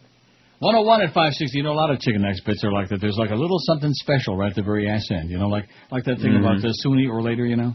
That's right. And all the bombs are bursting and everything is falling out. You just wait till the very end. You hear that little... Yeah, that's it. Last little drop of crap. A little tinkle. 5670560, pound 560 in the Verizon Singular Wireless line. Of course, there ain't nobody listening now because they're all watching college hoops. I'm sure they got big bets on the game. It's a 17-1 record. Oh, yeah. Oh, there's Karl Rove on there in Troy, Alabama. That's a good place for him. Side of Charlotte, North, coming in at 29 and 37-38. Davis checking back in for the Terps. And that kid looks almost human. One thing about college basketball, there's still a few guys who look like almost human beings. Not too many. Because like I've told you before, 7-foot-tall guys are freaks. They're freaks of nature. Yeah. Like Yao Ming. You know, you see him and you go, yow, you're like that. Am I right? My toe. That's what I say. But once in a while, and, you know, college basketball used to be okay. There used to be, like, some human... and, of course, what are you talking about what the guys look like? That sounds very... Gay. Well, sure, what else would I watch this crap for? I don't bet on sports. I'm going to bet on ball games? What kind of an idiot... Oh, well, I got the card. I got the... yeah, right. I got your card, all right. Like John McCain's got his picks, okay? Pick this, John. Pick your nose, pick your... Rectum. Get out of here. You're not fooling anybody. No mo. WQAM, hello. Oh, Neil. Yes. Hey, how you doing? I called there and wanted to turn balance or to see if you'd let me talk a little bit about history here. About what? Had an article about everyone's up in arms about... Yeah, okay, well, I'm up in arms about your phone, okay? Get one that works and call us back someday. Sometimes I feel... Get a phone that works, okay? Everybody's up in arms about Chick-fil-A, I think is what he was saying. Well, you know something? During the break, to show what an idiot I was, I'm thinking maybe with all the publicity I gave them because of that Sun Sentinel article today, maybe they would bring you guys in food. Then I'm thinking, well, if the guy that owns the chain is an evangelical fanatic, he sure ain't going to like this show. Right, and he ain't going to bring his godless, free heathen, food. secular, humanist kind of radio show where we tell you that it's all a bunch of crap. It's all a bunch of baloney, okay? Baloney without the taste. And who likes baloney anyway when you come right down to it? I could live without it. If I never had baloney, there's Hank is on CNN. But anyway, so I'm thinking that maybe our friends at KFC next door, since they do like us, and since it's not owned by a religious nut, and since the Colonel wasn't some kind of evangelical lunatic running around, he was just spreading the good chicken word. Right. That's all he was doing. I understand it's the national people that hook us up with the food when that happens. What do you mean by that? It's not the local manager. Like the KFC? guy across the street may or may not know who the hell we are. KFC? Right. So what do I care about that? See, why do you make everything into a big simus? You know what I'm saying? Okay. I don't really care whether it's the national people, the local people, the regional people. Do you think better the audience than really cares about that? I'm just saying somebody there likes us, okay? Yeah. Somebody there likes us, please, you know, like that. WQAM, hello. Hello, Neil. Yes? Can we talk about Stugat? He's got... WQAM, hello. Hello, Neil. It's Harry Carrico. WQAM, hello. Oh, hello, man. Yeah. Listen, you know, first of all, people ought to know you are the king of just having lots of subjects to talk about. Yeah. Wait, but the reason I called you is because... What is the reason you called me, sir? I am not an expert on Islam. Oh, by the way, it is caramel, but that's... no, it is not. It's caramel. Nobody says caramel, okay? Only Goyim say caramel, look it up. Okay, yeah, look it up my ass. Go ahead. That's not why I called. I'm not an expert on Islam. Or but caramel. I have read National Geographic once or twice. No, I'm sure you have. And you said this one, God, it was probably a month ago now, and you were having this flight of ideas about Muhammad, and you said people don't care if Muhammad wipes with his right hand or his left. That's what the whole thing with the Shias and the Sunnis is all about. That's what all the big argument is about. Which one has the Tony? It's boring, sir. I don't want to hear it. 5670560. Anything that has to do with all our religious crap, I'm not really interested in anymore. I've been on the air here 31 years in this town. I had all the Getchkis on there, the rabbis and the priests and the ministers and the shysters and the schlockmeisters and the arbitristers, and I'm not interested. It's boring. If you want to waste your time with fairy tales, go out and talk to some other fairy, okay? That's my... Go talk to the leprechauns at St. Patty's Day on Saturday, eh? Go get some green beer. I wonder, do they still bring in the green bagels like they used to? Remember that? How's that long since passed? Huh? I imagine they do. I think that was at QAM. Mm-hmm. You'd go out there in that big table there in the hallway where Mo used to steal all the food and put it under his armpits and in his pants next to the dingleberries. He's the only guy I ever saw that enjoyed dingleberries on bagels. That was really something. I mean, I like berries a great on French jam, toast. You know. What is it? Dingleberries. They make a great jam. That dingleberry jam. Wasn't that an Elton John song? I Sure. think so. It's He got a was good jamming it. beat. Yeah. You can dance to it. WQAM, hello. Hi, It's whoever you're calling. That's who it is. Gay. Gay. Get a phone, sir. Get a phone. I mean, what are these people doing? Pulling these out of the aquarium somewhere, out of the ocean floor? What are these people doing over here? Must be. This guy must be a bunk butt buddy with that other guy called a couple of calls ago. About people are all up in arms. Yeah, about your crappy phone and that you're calling a radio show. If you have a phone that isn't any good, don't waste your time calling radio shows, okay? Basically, there are three kinds of people that call radio shows. Number one, people who have nothing to say. Number two, people who might have something to say but have crappy phones. And then the four people who actually have something to say. And someday we'll hear from them. WQAM, hello. Yeah, if Sylvester Stallone was a football player, what position do you think he would play? Yeah, sure as hell wouldn't be tight end. I'll tell you that. That was the socket rocket table yesterday on QM our morning show with their 1-7 share. See, anybody can have like a really horrendous month, like everybody did in January on the station because we're fading fast. But I mean, over that, the 1-7 is over 3 months. That's a 1, a 2, and a 2. They can't even do the Lawrence Welk. They can't even get up to the 3. A 1, a 2, a 3. And across the street, they can't get up to a 3 in any day part either, okay? What does that tell you about sports talk, okay? About narrowcasting. And not that I know anything about radio business. I've only been in it for 450 years. On AM and FM and PM and mornings and nights and middays and you name it, and naked and clothed and everything else. Well, what do I know about it? So no matter what I tell them, they do the opposite. That's the deal. We had that big lunch. Bruce Beasley and Jolly Joe Bell and Norma Kent and me. We had that big lunch. And the soup was great. So you've said. Yeah, that was about it. I've got plenty to say. WQAM, hello. I've got a lot of material if George... Oh, those two are in the bunk. QAM, hello. Neil. Yes, sir. From time to time, you play some pretty exciting hockey sports announcer bits. Yeah, sure. But I'd say the greatest one you have, I think, is the basketball one. Good. Well, just go in the corner and scream it to yourself. Whoa, he did it! Scream it to yourself, okay? Not interested. We're not doing requests or we're not doing any sports, okay? If you're into sports, you want to see some basketball, turn on that horseball and crap. There you go. That's all you're getting. And he got canned anyway. They railroaded him. Mm-hmm. Dave Halberstam. Good guy. I think it was an anti-Semitic thing, if you ask me. It was the Underground I think somebody Railroad. ought to go talk to Pat Riley and ask about that. I noticed Pat Riley's getting political the other day. I didn't even mention it on the air because it's so stupid. They're asking him about the war. When you have to start asking guys whose entire lives are involved in some stupid-ass sport, and you want to get some political analyzation from them, that goes to tell me how desperate it's become. That's America for you. There's that midget, that Alberto Villalobos Gonzalez again. Nation's top law enforcement. Oh, my God. 1177 on the pool. We got 1,200 licked. I told you, 1,200 will be fine. I mean, when you've been doing this long enough like I have, you finally get the hang of it. You know what I mean? You get hung. I wish. QAM, hello. Neil, do you think the Panthers could trade Brian Allen for Alexander Ovechkin? Now you're talking, yeah. Okay. See, even women are comedians today. Isn't that cute? That's great. WQAM, hello. Hello, Neil. Yes. Hey, Neil, how you doing? I'm just coming back into town. I listened to you when I was living down here. I just wanted to give you a shout-out and give you all my support for the Leafs this year since I'm from Edmonton and my team's not going to make it. Yeah, we're not going to make it either, I don't think. But we're giving it a shot, Yeah, no, go strong for Leaf Nation and beat the Hurricanes. Okay. Thanks. Yeah. Nah.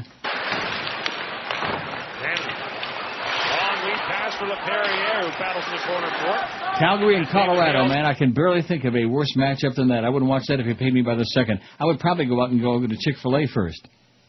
I'm trying to think. I'm wondering, is Chick-fil-A, do we have it here? I would think so. We got all the other major chains. Is it a major chain, would you say? Well, considering that they were only in the food courts of malls up until recently, yeah, well, we got plenty of malls and plenty of food courts here. I would say no, not. No, not? Not that major.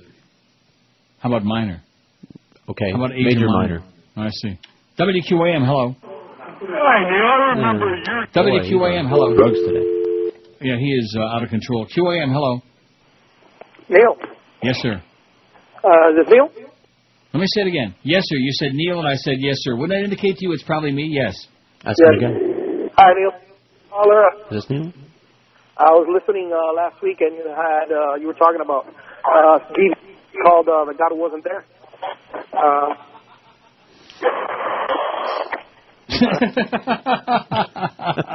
All right. Woo! Not only are they, like I said, not only are the callers the usual, caliber, like O points, but they also, the phones today are really good. I'm going to go to Taco Bell right now. Here's George. All right. Let's talk college hoops. Oh, they're in a commercial right now. Talk some college hoops. Or just talk Godfather. Let's see those tires squealing. There we go. There goes Tom Hagen to meet with Jack Waltz. Now you get the hell out of here. It was interesting. They sat there at dinner time, and he went through that whole rant about Johnny Fontaine never gets that part. And they're like having a dinner, so he knows who he is now. Johnny Fontaine will never get that movie. I don't care how many Dago, Guinea, Wok, Greaseball, Goombas come out of the woodwork. I'm German-Irish. Well, let me tell you something, my Kraut Mick friend. I'm going to make so much trouble for you, you won't know what to hit you. Walsh, I'm a lawyer. I have not threatened. I know almost every big lawyer in New York. Who the hell are you? Pop, little boy? No. Goodbye, Scooter Libby, Libby, Libby, Libby, Libby, Libby, Libby, Libby, Libby. You out at secret agents in the field and got 'em killed like Dick Cheney or a treasonous fool. Can't pick your boyfriends in the tombs. Looks like it's time for flipping. I'd like to ask, working under Dick, from your vantage point, does Cheney have a mole on his ass? Rectum. Here we go again. I level neocon men always wind up in the pen. We'll never know how many agents died because of your big mouth. With Novak and Rowe, we'll join you soon. When you see your cellmate Cheney, you can ask him why his name rhymes with Agnew. Oh, good old Spiro Agnus, baby. 118 at 560 WQAM. We got Mad Dog coming up at 2 o'clock. Then we got the Power Hour with Hank and the Mad Dog. All of that stuff from Rival Sports Grill and wherever that is. Do we know where that is? No. And then Humper at the Rivals. Then we got the Panther game tonight. Panthers at 7 o'clock, and then the Panthers in Buffalo at the Macarena 7:30. Sounds like a loss to me. Eddie K from Vegas after the hockey game. Look at that phone all of a sudden went blank. They're all watching the hoops. Are you serious? That sounds like one of those European soccer games. See, I wouldn't go to a soccer game if you paid me about a second. And one of the things that amazes me is as boring as soccer is, all during the match, yeah, people are like, there's this constant roar going on through the crowd. You can have, and you wonder, what is it that they're saying? What are they doing? What is all this noise about? There's absolutely nothing. Oh, I guess who the best soccer player is right now? Cristiano Ronaldo. See, do I have an eye for him or what? Who? Cristiano Ronaldo. It's my boy, Cristiano from Portuguese, baby.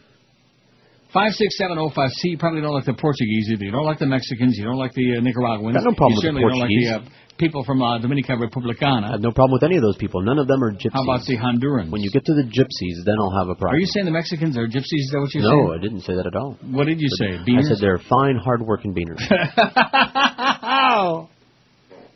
The damn good thing today is the Ides of March and not El Cinco de Mayo. See. You asked why people call it a talk radio show, says this fax. Paul Benzequin at WEEI in Boston. Howard Miller used to be at WEEI in Boston. He was boring. I used to say that people called in to hear themselves on the radio. Well, there's no question about this, Anonymous Faxer, because very often what you'll do, if you leave the call on for a little bit, you can hear them turn up the radio, and with the delay, they're turning up loud so they can hear the sound of their own voice on the air. That's what they do, man. They're squeezing their kneecaps and anything else they can get their hands on while they hear their own voice on the radio, which is what they're trying to say is, I have no lie. Oh, I'm on the radio. I'm on it. Like, big deal, okay? I'm on the radio every day. It's other than the paycheck. It's no big deal to me. WQAM, hello. Not there. Unfortunate. Good line, too. QAM, hello. Uncle Neil. Yes, sir. How are you? Okay. I'm circumcised Dutchman going back to Amsterdam tomorrow. Oh, boy. Yeah, it's freezing over there. Kevin Crew, take your seat. It's not freezing over there. I saw the weather last night. It was like 13 degrees, man. I'll look in the photograph. Listen, soccer is the best 13, sport, which is 50. That's 56 Fahrenheit. Listen, Neil, you know soccer's the best sport. It's the most Soccer free blows, sport. man. Soccer is garbage. Soccer is Come on, Neil. It blows, man. Why? Sport my ass. That's a sport. No, hockey is good. Hockey's great. Love it. Yeah, love good. it, baby. Good. Get lost. See on the dam, rack. Or maybe just see on the rack would be good. Maybe one of those, the torture museum there in Amsterdam. They got the sex museum and the torture museum. Right next to each other, I imagine. Too bad they don't have the food museum. Oh, no, I think they do. That one place called Good Luck, and believe me, you need it to survive that joint. It's called Good Luck. And I finally took a magic marker and I put it like on the pineapple on a slice of a pizza that they had in the window, one of the pineapple slices. And every time I go back to Amsterdam, I look in the window and it's still there. I don't understand. How come that stuff doesn't get mold? They put all this food. They put like macaroni. No, it's not made of plastic. It's for real because once in a while you'll see some poor kid, some schmendrick tourist come along and go into one of those joints and they'll say, "Oh, I'll have a slice of a pineapple," and they'll go into that pan and they'll take one of those 400 and they put it in the oven and they heat it up, baby. Maybe they heat it so hot that it kills all the mung on there. I don't know. I'm not exaggerating. I'm serious. And I guess most of the people there are so fried most of the time that they don't even know the difference. Guess. You can feed them any kind of garbage. Maybe those aren't dog droppings on all the streets. I don't know. 5670560 and pound 560. I can only imagine what the dogs eat there. God, got to be better than what the humans are eating. WQAM, hello. Hey Neil, how you doing? Okay, sir. I was away from the radio for a little bit, but you were talking about restaurants before. I'm your restaurant guy that calls once in a while, works for a fast food magazine. We lost a lot of restaurants here on Federal Highway. Fuddruckers, Houston's, Denny's. Yeah, a lot of them. Tell me what happened to Houston's. I loved Houston's, man. A lot of these buildings, Sublime, they got damaged in the hurricane. The guy from Houston's just got tired. They wouldn't repair the building, his landlord, so he just packed up and left. And that happened to Denny's. It happened to Fuddruckers. They got a lot of damage in the hurricane, and they're just gone. The only thing good over here on this side now is Zona Fresco over there, a Mexican place on Federal. But the problem with Fuddruckers, a lot of these players like that, they're getting killed by these 99-cent menus at McDonald's, Burger King, Wendy's, and they can't compete with it. And they're just, Who do I want? I mean, what do you want? Do you want cheap or do you want good? That's my question. Do you want something delicious, something really succulent, or do you want just cheap? What do we got? A bunch of schleppers there? Look at all the money in that town, man. I know, and the thing about Chick-fil-A, it's a very well-respected company because they treat their employees really good. Their turnover is like 50-60%. It's usually 200 to 300% at fast food. And he is a religious guy. He does close on Sundays, but he treats his employees very well, and the people that work there like it. So, in that sense, he's pretty good. So it's a good place. Wonderful to know. It's enough to turn my ass around on it. There you go. Thanks a lot, Pally. See you. Well, there you go. So Chick-fil-A all the way. Maybe, like I said, maybe they'll send some food over for you guys tomorrow. Maybe. And maybe not. And maybe they will, and maybe somebody else will grab it. Since you're getting screwed on the Char Wednesdays. I mean, Bo Camper, he's 8 feet tall. He weighs about 400 pounds. What the hell does he need all that Char Hut for anyway, huh? That big body requires a lot of maintenance. Is that what it is? How about Sharon, Kimba, huh? How about Sharon? Sharon Kimba, who's that? Kimba. What's she look like? Boy, those are the days, man. Meet Kimba. Talk about Abercrombie and Zombie. Wow. Hey, Kimba. You fairy. And that was before Dykes really became popular, too. I'm not saying that she was, but I mean, she sure sounded the part, Just what you want. If you're going to have some chick on playing music on FM, have somebody that's like, instead of somebody who sounds sultry and sexy and might, attract a male audience because they sound like that, have somebody that sounds like an Amazon, Meet Kimba. Sounded like she was auditioning for Gunga Din or something like that. According to Toast, she kind of looked like that, too. Really? Oh, is he there right now? Sitting on Chris's lap. No. But that was talked about either yesterday or the day before when I was getting the log in the morning. Let me tell you something about Toast, okay? If there was anybody aptly named in this business, he's it. Because if he's the one responsible for that square, round, oblong table crap, he ought to be pilloried right there, whatever the hell that means. He ought to be Hillaried. They ought to take him out there and hang his ass from the flagpole right over there at KFC across the street. Then you can get your freaking chicken. See, I still think... See, this is what kills me about Joe Bell. They hired away all these people that used to work across the street at the ticket, okay? And that was going to be the big in. They were going to get all the inside dope and all the inside secrets. And now, we got the numbers they used to have most of the day, and they got the numbers we had. When you put them together, you still don't have a good number. And believe me, I know a good number when I see one. Trust me when I tell you.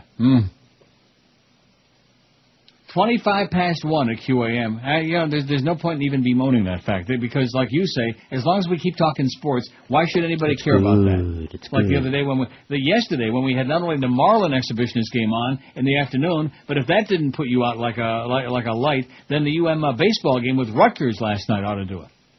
If we can't finish you off in the afternoon, we'll at least put you in a coma by no later than 8 or 9. Believe me. Which in South Florida ought to be a pubic service, shouldn't it? Should be. I was going to ask, maybe I'll save it for tomorrow, because there's this big thing. I told you I got a good friend that's going to Chicago for the first time ever on vacation. And I'm reading, there's like a big argument about whether you want to get ripped off at the Sears Tower or the John Hancock Building, which is the bigger rip-off, Because people like when they come here, they want to go to the CN Tower, take the elevator all the way to the top, and get the panoramic view and all that stuff, And what I'm reading online is that they're both gigantic rip-offs, that they charge you an arm and a leg, and then they cost you with the elevator, and if it's like a couple, they want to take your picture, and then when you come back down the elevator, they want to sell it back to you for like $30. About 30, man. Stuff like that, Oh, look at that. There's Papa John's. Now, I don't know what your verdict is. It's just a spot. Better greens, better pizza, Papa John's. Oh. Now, what's your take? Too much sauce. Too much sauce? They put too much sauce on there, and it's always wet and drippy. Otherwise, it would be great. Well, when it's too wet and too drippy, man. I mean, it's good sauce. The biggest names, the best talent. When it's too wet and too drippy, I run. Sports Radio 560 QAM. Said goodbye. Oh, Maryland 44, Davidson 43, start of the second half. You better get to the tube, baby. Get right to the tube. Right. Sit on that Barca lounger. And sniff your crack with my greasy nose. All right. Rather smoke a spliff. Now I'm pulling up my flight for the season. You dashed my hopes of manly bliss. Tears well up in my eyes for no apparent reason. And I bust another dish. There's no AC in my trailer. And then I find you're no longer here. You validate my life as a failure. And broke the hearts of all the sports queers. I don't want to fantasize about another job.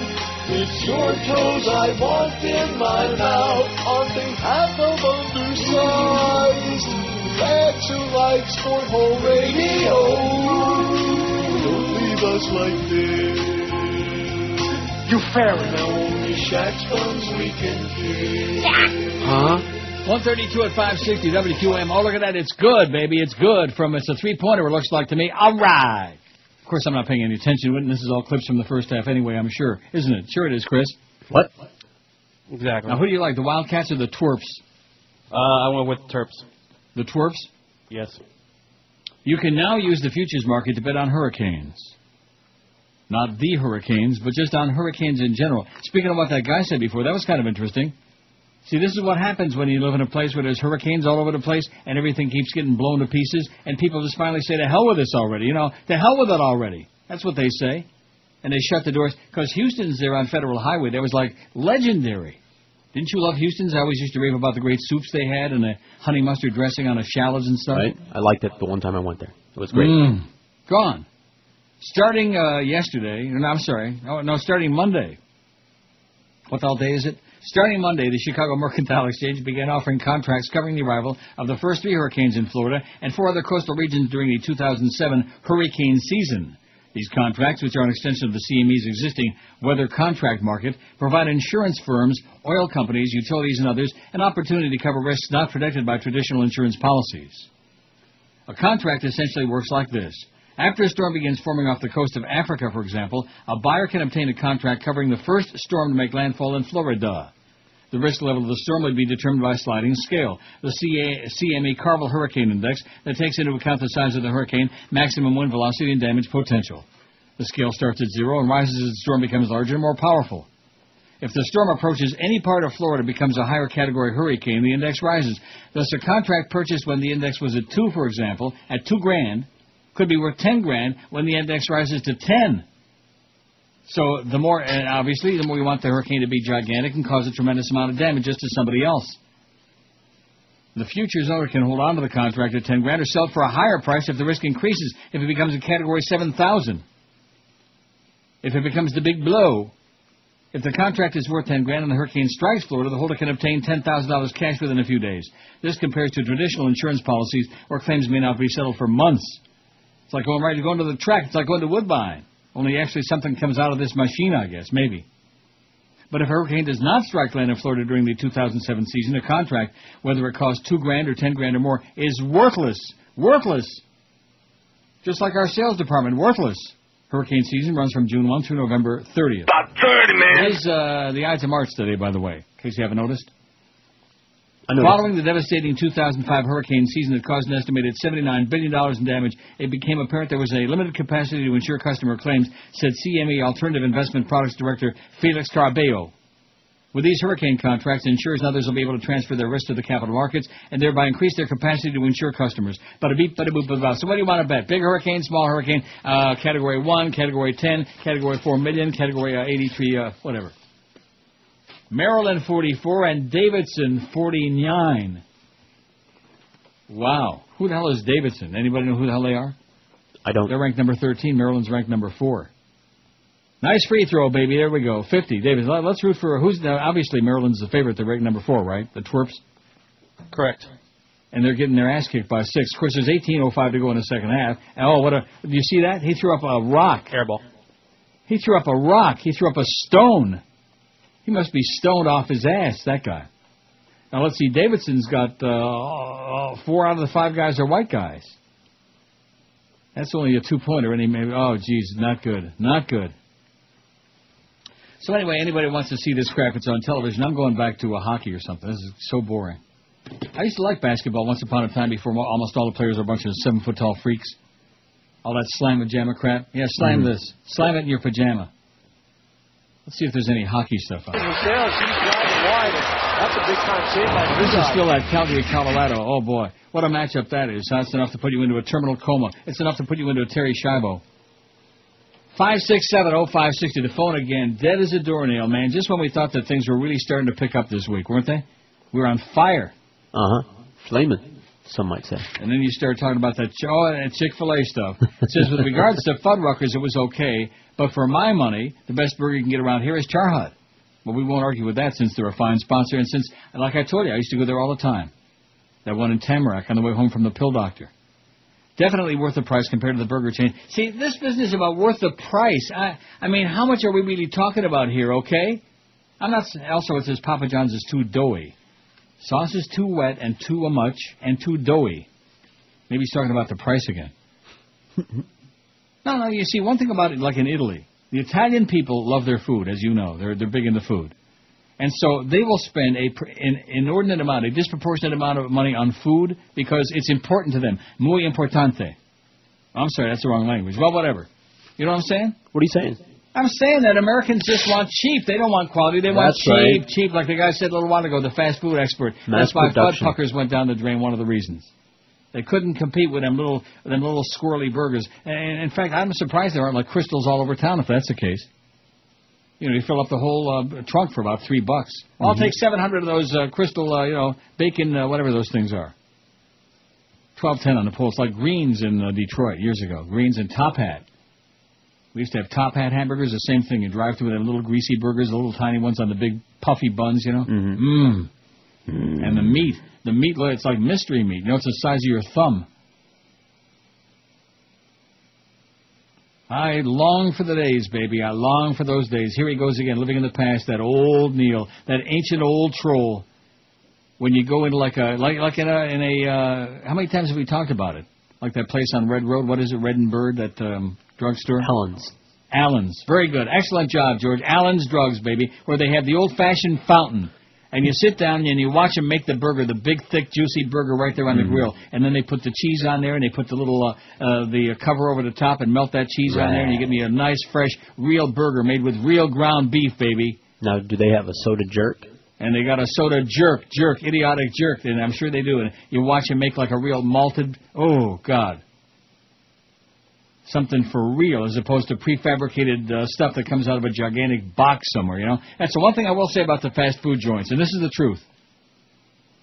Whether it's in Amsterdam, whether it's in Berlin, whether it's in Roma, where they have all that great food, and anybody who eats in McDonald's ought to be shot in Rome, but anyway, they do.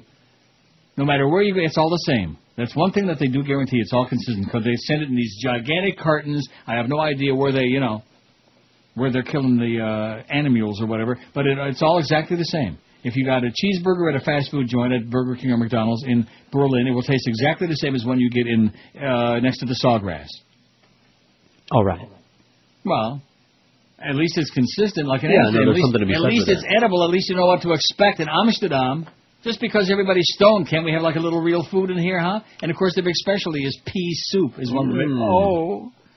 Pea soup and French fries with mayonnaise and that brown mystery sauce. Neil God.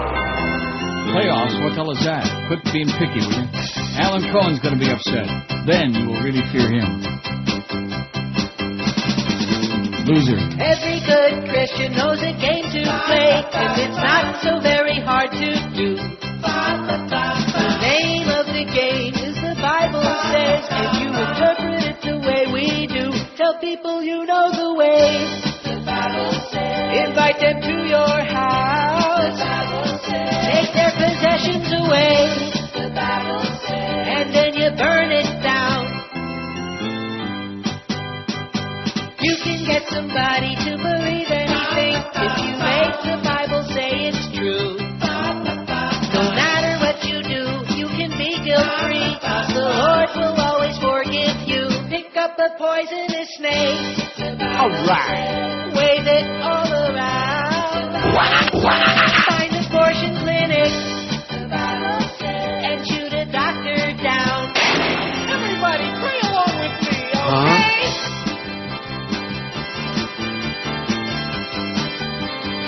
Come on, you young Republicans.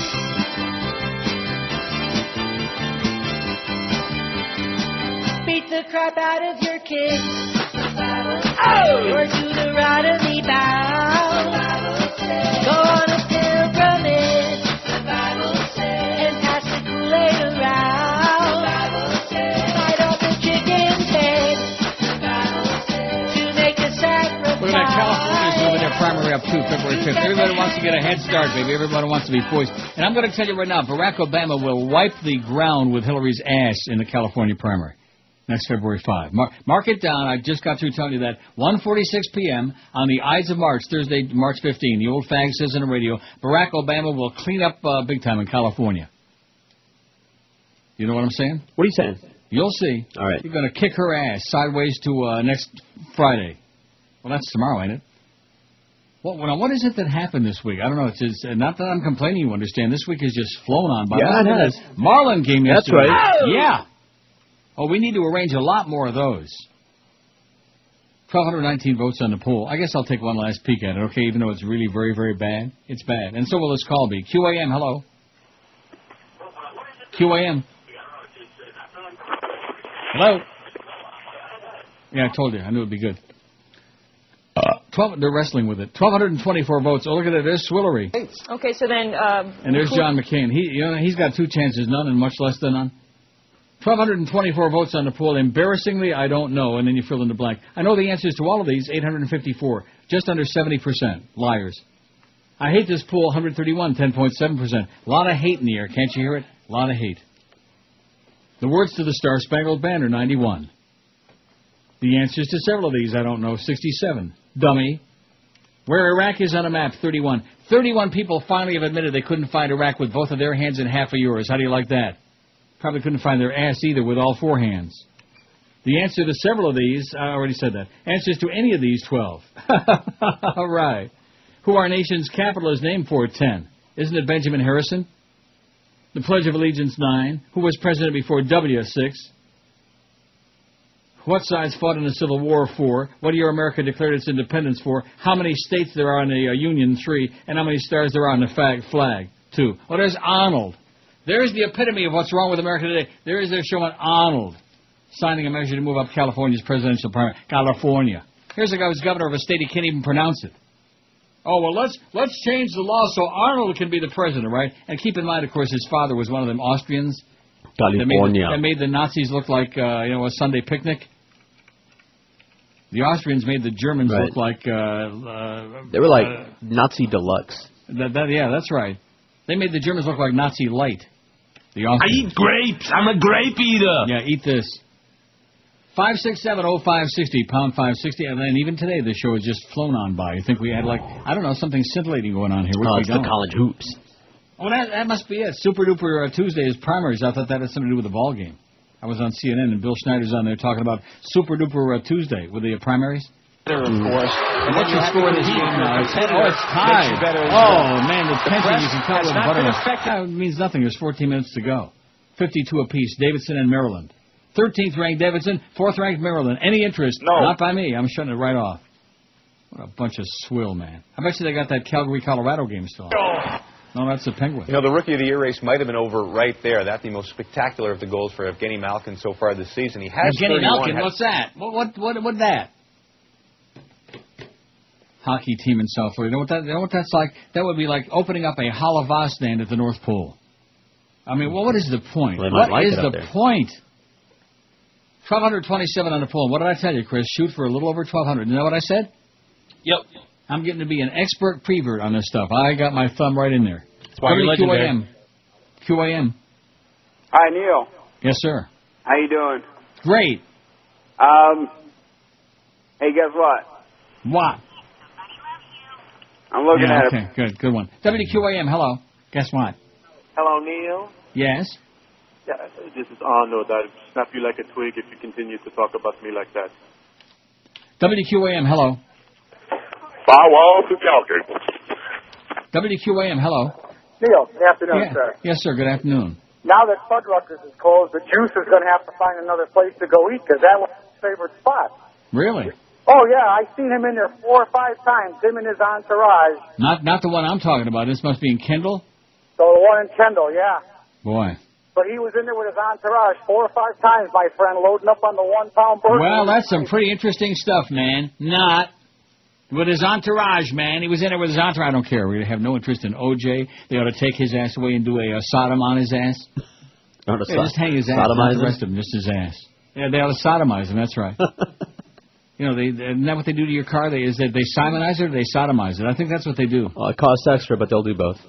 1,231 votes on the poll. Some of you people that think you got such exciting lives, man. Oh, I used to see O.J. at Fuddruckers. Well, great, A very famous female philosopher once had a great line for that. Well, congratulations. Get a life. Exactly. I have no life. Nice going, Jennifer. How's she doing? Haven't heard from her in a while. Jennifer, hey, Jennifer. Yeah, give us a call, Jennifer. We love you. You're one of the radio people we really like. I had the thing from Phil Latzman a couple weeks ago, and I couldn't make heads or tails of it. I don't even have any idea what it really was. Phil Latzman. He's a good guy. Yes, he is. And loves me and loves you, as a matter of fact. And I love him. You, Phil. And then remember I told you about that Paul guy with the Victoria's. There's this other broad. She calls herself La Italiana. La Italiana, playing on my emotions about Italy and the whole thing, Italian food, etc. La Italiana, and she says, "Oh well, if I get 50 friends to sign up for this, I get a free watch. Come on, help me get a watch." Yeah. Hey, La Italiana, watch this, okay? Watch my finger on both hands go straight in the air and give it the old Italian salute. Here it is, in the arm pit there, in the pit of your arm. What do you call that? What is that? The crevice? Armpit? No, not armpit. Where your arm and your elbow. What do you call that thing? Under the crook? I don't know. The crook? You're talking about Silvio Berlusconi again? You're picking on the nice Italian people. The Italian people are a wonderful people who never stole a freight train. That's because Mussolini made the trains run on time and they were going too damn fast. 1,231 votes on a very bad poll. And they're in commercial break in a basketball game. What a shame. Yeah, everybody get on the Barca Lounger and watch this garbage, okay? Why? Oh, because it's on. Because it's on. Anybody really care about Davidson? I wouldn't know where to find, like most of you with Iraq. I couldn't find Davidson. I couldn't tell you what state it's in. I never heard. I heard of John Davidson. Yeah. Both the bad singer that used to look pretty good years ago, and also the hockey guy who talks like a toilet, who's with the St. Louis Blues now, which got him off the air, thank God. Oh, my God, motor mouth. In fact, J.D., remember Rimmer used to do a hockey show on the radio with J.D. We used to carry it. Boy, talk about embarrassment. J.D., oh, J.D., you know. Man, a legend in his own time. What's that? Hey, good looking. What you got cooking? What is that? How's about John Davidson. Something up with me? I used to like him a lot, man. He used to look pretty good, man. With his poofy hair. He was real pretty, yeah, back in the day when you could afford to look like that and people wouldn't laugh at you too much. He used to be on the Hollywood Squares a lot, John Davidson. That's the same one? What? That's the same John Davidson? Yeah. No, not the hockey guy. No, of course not. I know it's not the hockey one. That's the one you just heard singing that used to be in the Hollywood Squares. That's right. Wow. What? Wow. But the way you said that sounded awfully... Yay. Oh, my God, I think he's been working on a show too long. No. You're rubbing off on him. Did you hear the way he said, wow? That sounded really faggy to me, baby. That sounded really faggy to this old fag. I'm telling you that right now. Wow. Was that really Chris that said that, or is there somebody who took him hostage? No, that was a drop-in. It had to be. Paul Lynn drop-in he's got over there. Good God. Yeah, I bet you Paul Lynn used to chase his ass around the stage, John Davidson. He was real pretty, man. He was a pretty guy. I liked him a lot. I used to play his music on the air when I worked in Sorry Soda, 1973 at WSPB. I'm sorry, too. And at WJNO in West Palm 75 before I became a talk host with the most. That was my first talk radio job in 1975. That means I've been doing this crap 32 years. Bop, bop, bop, bop, bop, bop, like that. And I was on 6 hours a night. I was on from 6 to midnight on JNO. 6 to 7 was a sports talk hour, believe it or not, which is all the sports talk we had. It was more than enough. And I had no idea what I was talking about, by the way. And then 7 to 8 was the CBS Mystery Theater, which gave me an hour reprieve to get my brains unscrambled. And then 8 to midnight was like regular topical talk, you know. Like talking about, blueberry enemas and stuff like that. And Andre Baruch and B. Wayne swimming across Lake Worth over there in Palm Beach. So that station across the lake there that you couldn't hear it at night. You could see the tower, but you couldn't hear it. It was like driving to Detroit from the west. Remember I told you about Keener 13 at nighttime? Their signal was so directional you could see their 85 towers, but you couldn't hear the station. And as soon as you drive by all the towers, then wow, it just got real loud on your radio, just about blow out your speakers.